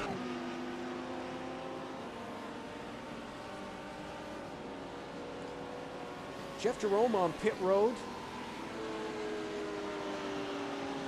And this is too many incident points on lap 51.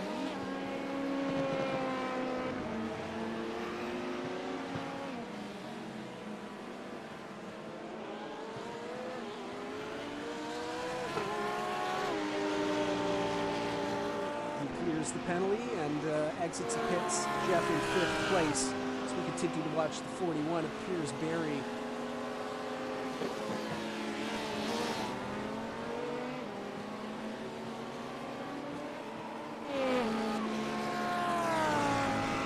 Wayne Wortley having a great race in the 48 car. We just see him there in the background.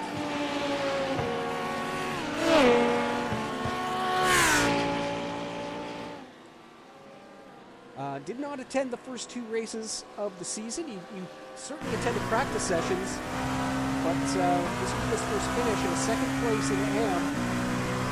Against all odds, racing red on the board. That would be a solid haul of 27 points, even despite his teammate not being here.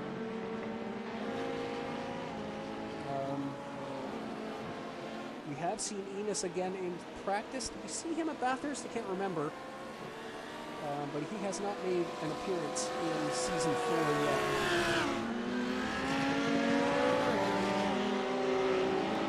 A little bit of sausage hopping there for Andreas. Maybe I'll rephrase that one. Sausage curb hopping. That gets me out of jail.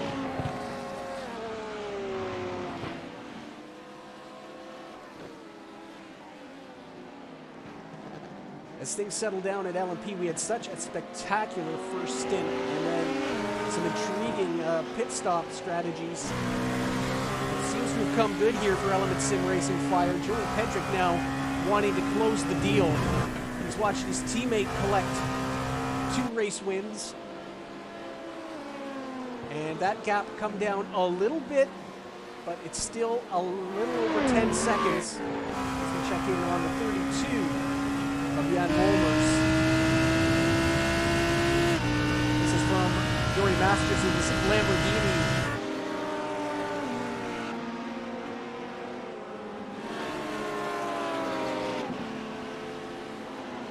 Teammates for Night Racing Gold on pit road, Mankin, Guerin, and Hensel. This is a final stop.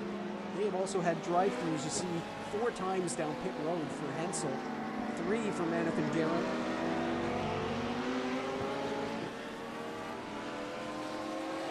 Hensel was, of course, collected when Riebensteiner decided to turn his Porsche into an airplane.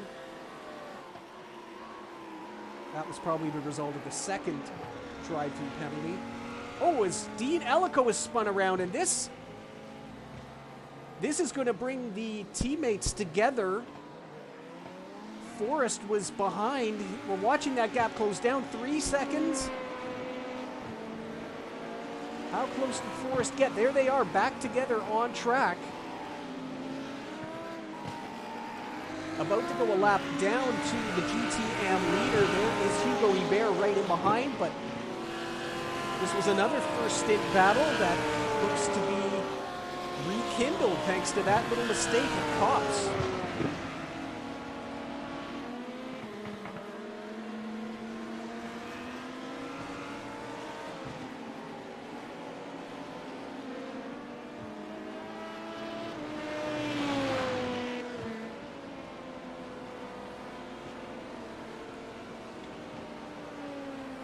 A little quicker last time around, a 46.5 for our race leader. Molmers, who we saw there, a 48.5. So that gap has opened up to 12 seconds. Everybody got exceptional mileage on that 2nd stint, so there shouldn't be any fuel problems whatsoever.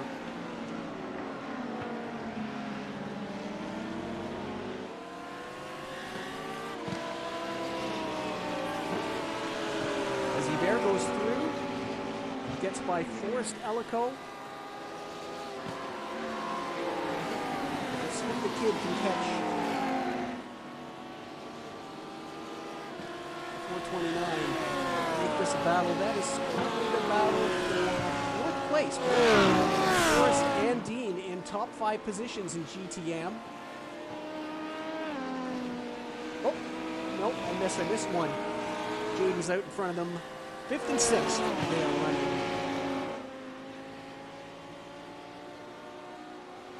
In the Ellico Racing livery debut, running the night racing red windscreen banner, and of course the shield on the front of the car.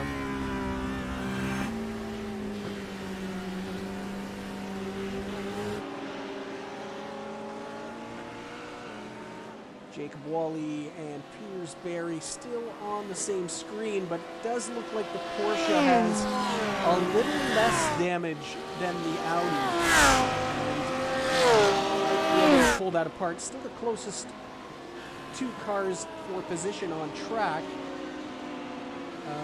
Barry was actually quicker the last time around, 3/10. It's a little close for comfort for the GTM leader. No harm, no foul. Maybe it was a camera angle making that a little more squeamish than it should have been.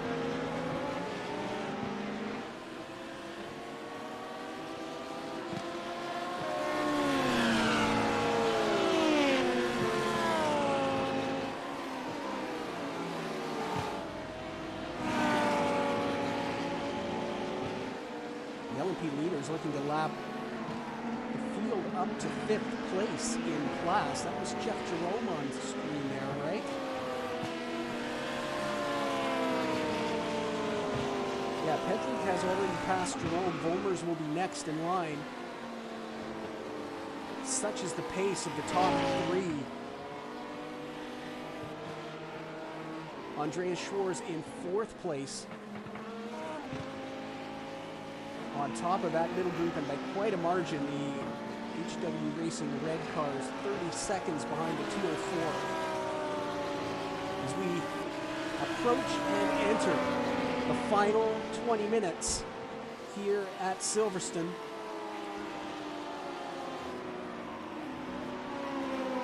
We look forward to next week. It should be a fun week of racing.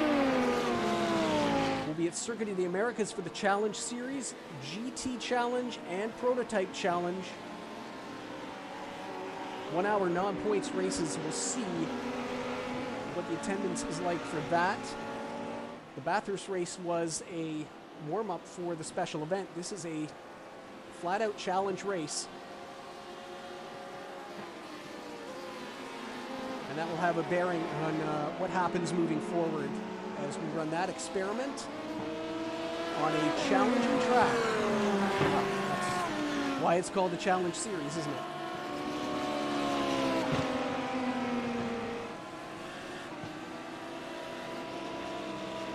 Front, your GT Pro leader, allowing 32 to go by.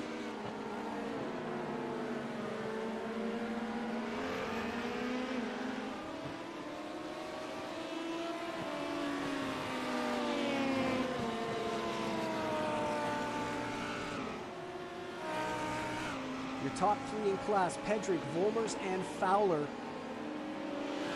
Despite the fun that's gone on, Hayden Fowler is going to have himself a podium here. Is that his? Let's check it back. That would be his first in LMP. He's had an eventful day, but the results are still going to be there. And it certainly looked as if he has climbed into this top group of LMP drivers. His teammate, once again, absent here today. There's going to be some internal discussion about that at night racing. We were very much looking forward to Clayton Barklow, who also has the speed to be in this top group. Perhaps he doesn't have the desire to be in this top group. We'll find out this week what's going on there.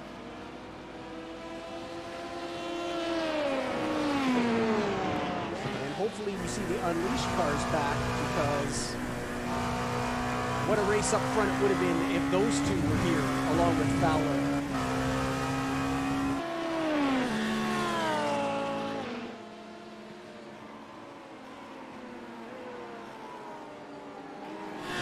Patrick looks like he's going to claim on pit road the 28 car, and it looks like it has finally caught up with Hayden. He's got a drive-through penalty. He's finally just put a wheel off somewhere and clicked that 9X to a 10. Watching the gap, I don't think he's in any danger of Andreas Schwarz catching him.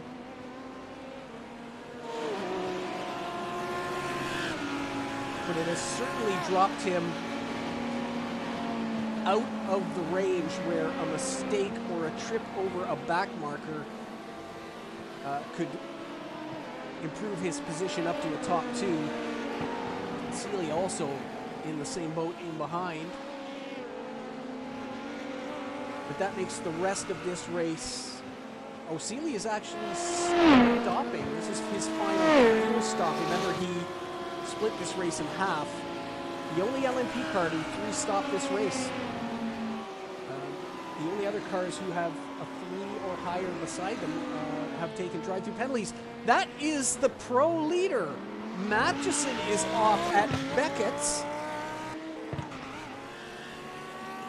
What has happened after a perfect race out front? What has happened to our race leader in GT Pro? He's all by himself.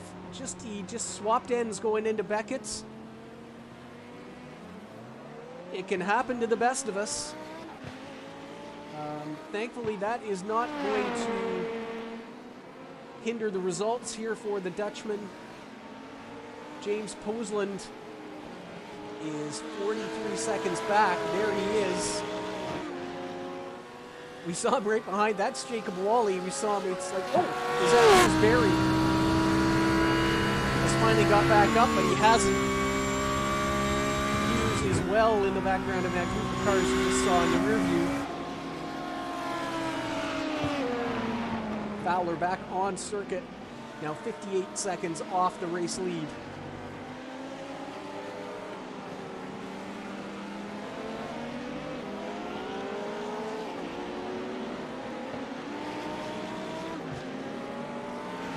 So as we're running down our top 3s there, as we're in the final 15 minutes here of race number 3, Joey Petrick, Jan Volmers, and Hayden Fowler running in the top 3 in LMP.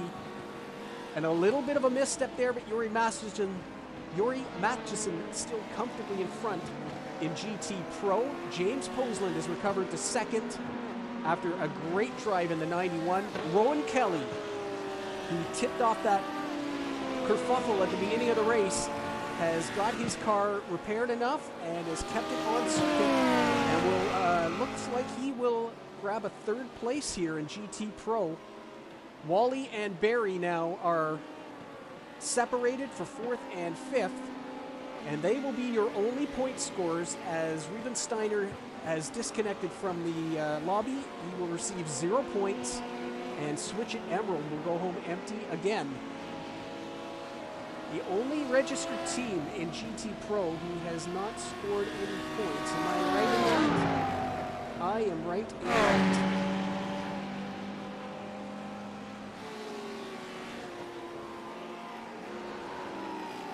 But you have to wonder what's going on. We have 3 teams unrepresented from GT Pro here today, which is a worrying sign when they start disappearing together. But, you know, kids see a shiny new object every other week, and things happen.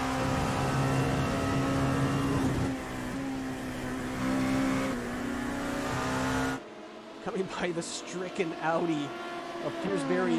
They're toughing it out. I don't know what are the lap times of those 2 cars last time around.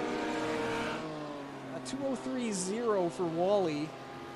Compare that to the leaders. It's not all that bad. It's a couple of seconds off the pace, but not all that bad. Wally is in the pits here. Piersbury's last lap time wasn't even registered. I think he's had an off somewhere.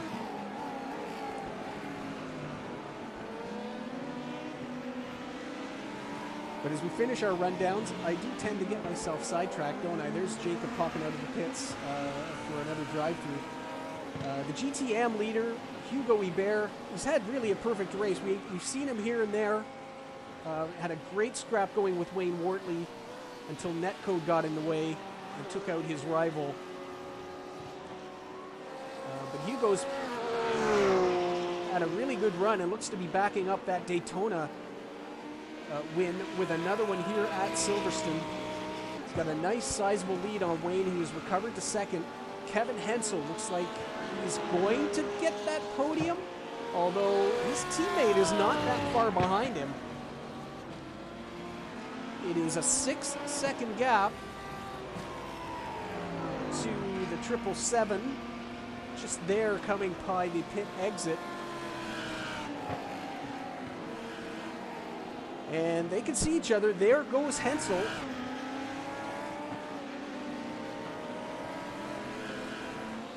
A little bit of rear damage, but they are not out of visual contact. Oh, and that's Marcel Struff in the 78. A little bit of a loop down there at Village.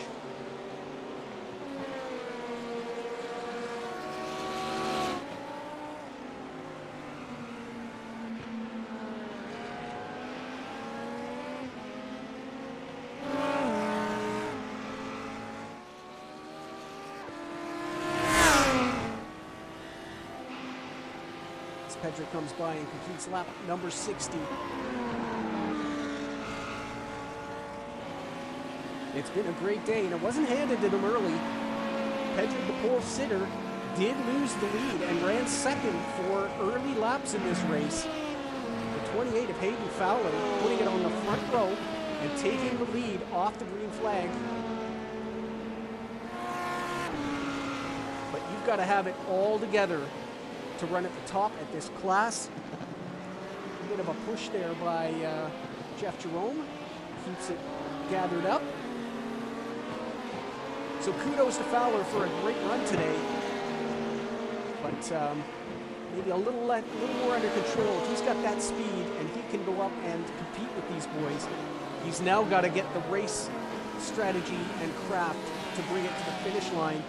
It's very, very close, and it'll be interesting to see what happens in the second half of the season.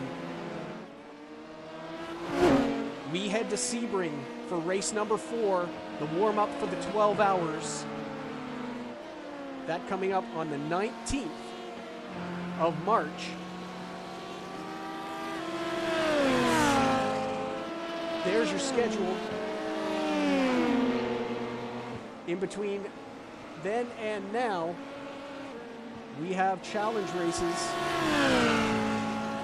The 5th of March at Circuit of the Americas. And that'll be a lot of fun, and we'll see how many people we get out to that.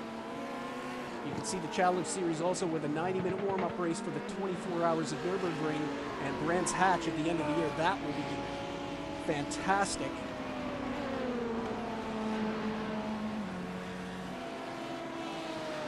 As the Night Racing League sports car drivers travel the world following a real-world schedule that the drivers do. Shot of Pedrick and then the gap back to Volmers in second. It is up to 15 seconds, and last time around it was Pedrick opening up that gap a little bit. So he's going to close up the points race at the top. The teammates having a great run.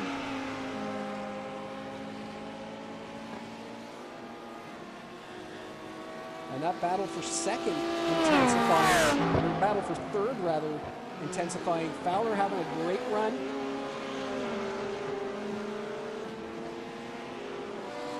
The HW green car is not scoring any points here today. That is just a killer in the championship. No idea what's going on there.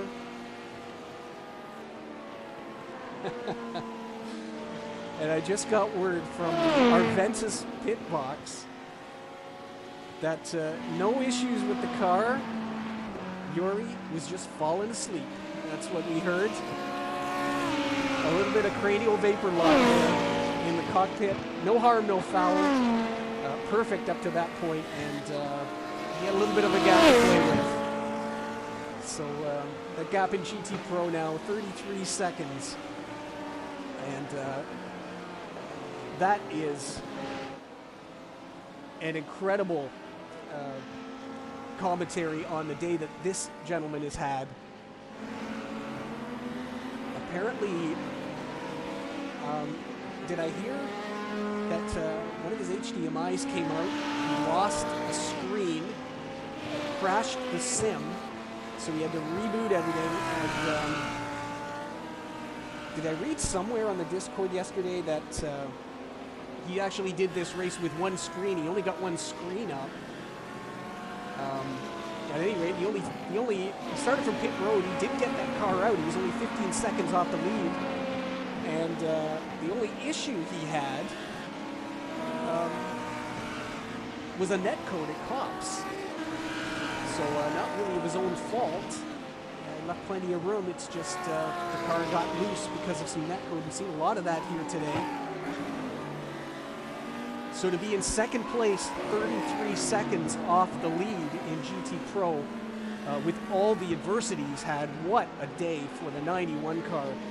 And talk about minimizing damage. And now it's a very comfortable lead over Rowan Kelly in the HRT Rue car.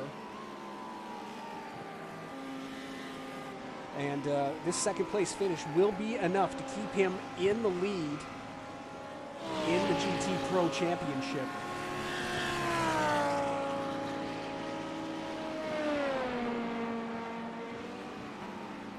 Yeah, just getting confirmation from the 91 pit that he did get all three screens up, but the outside two were warped. He didn't get the resolution right after the reboot, so basically driving this race with one screen. And if you're a triples guy like I am, it was a bit of a crossover when this league was running in on Xbox originally, came over to iRacing. It was a bit of a crossover when we went back and ran some Xbox races, which of course you have to run single screen. And going from triples to single is not an easy job, let me tell you. When you're used to that 180-degree field of view, having to just stare at what's in front of you and not know what's around you is very uncomfortable. So incredible shout out to the 91 team. Into the final five, Joey Pedrick starts lap 64.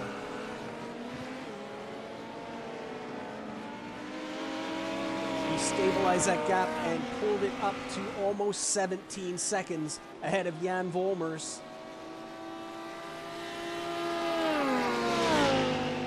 Are going to have a tight battle at the top. There is Volmers, winner of the first two races this season.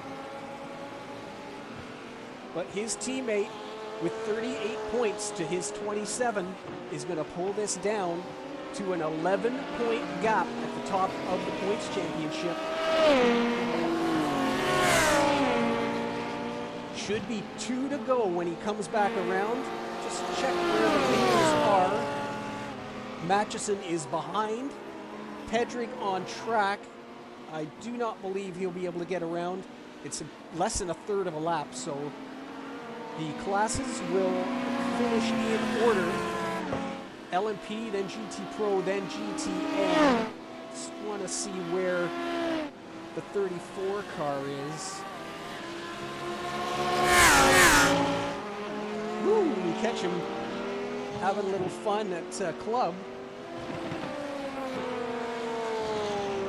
He is not that far behind Matchison, so yes, the classes are going to finish in order.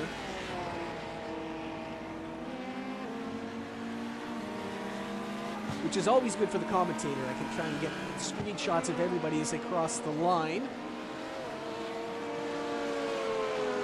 A very, very good day for HW Racing Red. They are going to move up very nicely in the team championship here.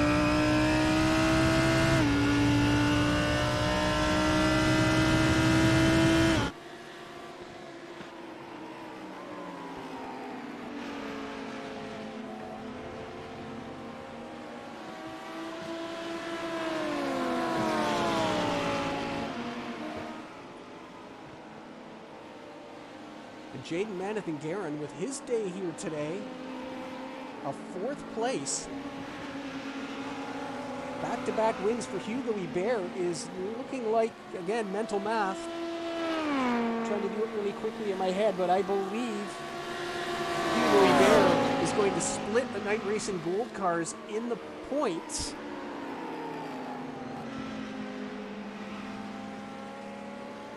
Ibert on 38 points for first, Hensel in 3rd, Manathan-Garin in 4th.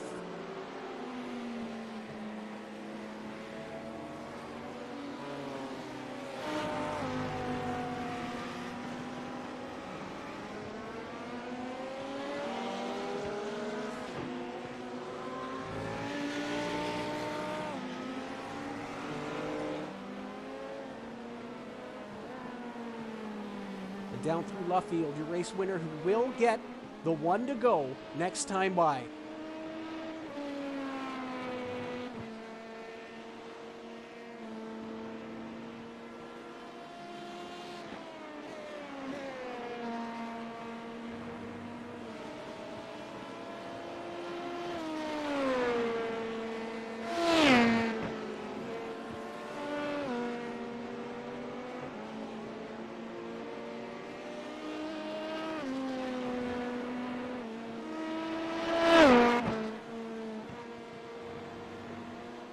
That gap now opening up as Volmers has called off the chase.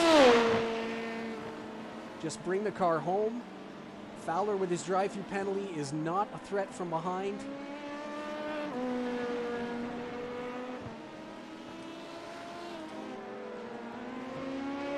And up front, starting his 67th lap, Joey Petrie gets the 1 to go.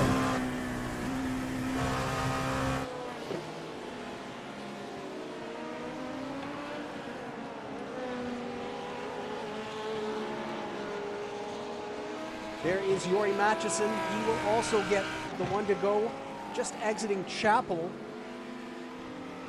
In behind him, the GT-AM leader.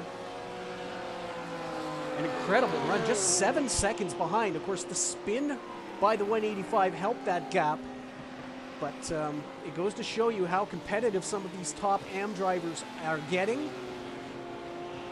And Hugo Ibert has looked fantastic in the 34 car. Here comes Matchison, 1 lap to go in GT Pro.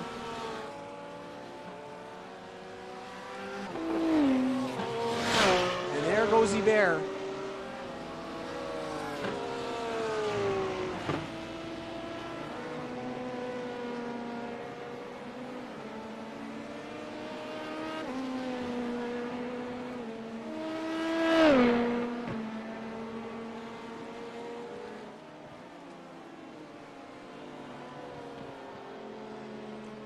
Down the Hangar Straight and into Stowe for the final time. And things at the top of LMP2 just got tighter.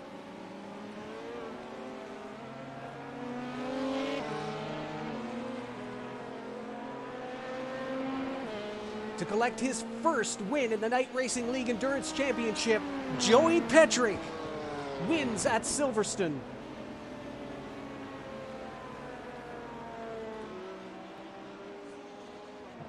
And after a massive battle through the first stint of this race and into the second, really more than the first half, Jan Volmers will have to settle for second here at Silverstone. The gap, 11 points between the top two.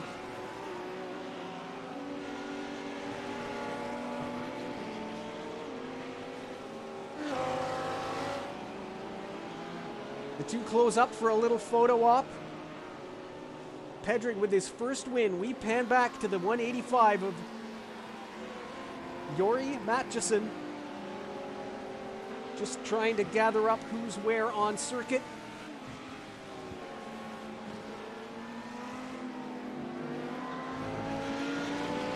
Up in front of him, here comes your final podium driver, Hayden Fowler, after a great run, will finish in third in LMP. But your race winner, his second win of the season, Jori Mathiesen, wins at Silverstone, followed over the line by Hugo Ibert, the Frenchman, also getting his second win of the season.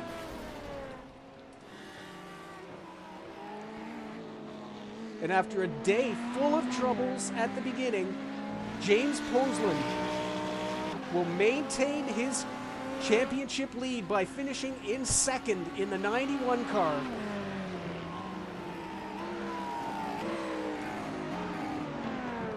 Rowan Kelly will be third.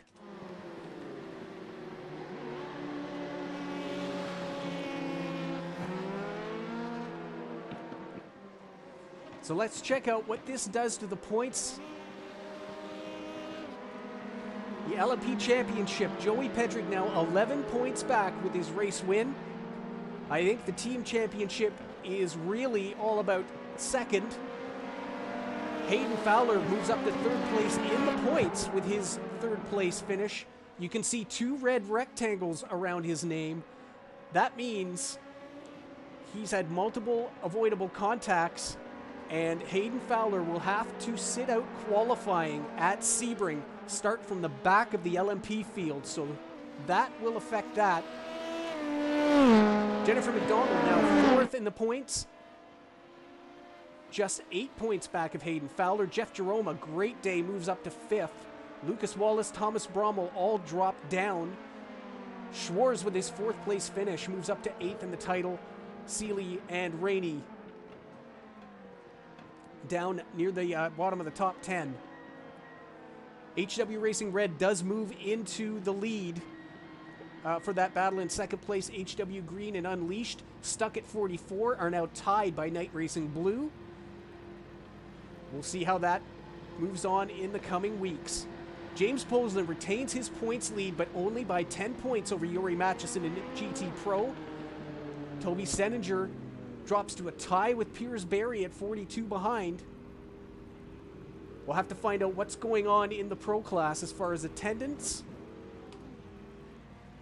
In GTM, Kevin Hensel, a 1-point advantage over Hugo Ibert in second. Jaden Manathan-Garin drops to third in the points. Forrest Alico up to fourth. His consistent runs continue, and he's rewarded with a 41 points and fourth place in the championship, ahead of Marcel Struff, Ali Salih, Dean Alico, his teammate, Wayne Wortley, Lincoln Russell, and Jacques Botha round out the top 10. We are off for the Challenge Series next week at Circuit of the Americas. Come and join us for back-to-back 1-hour races, the GT Challenge and then the Prototype Challenge. It should be a lot of fun. Practices start on Tuesday. Our next Endurance Series race is the 19th of March as everybody gets ready for the 12 hours at Sebring. Don't miss the action here on YouTube on Sunday the 20th at 1700. That's it for me. Thanks for watching. We'll see you next week at Circuit of the Americas.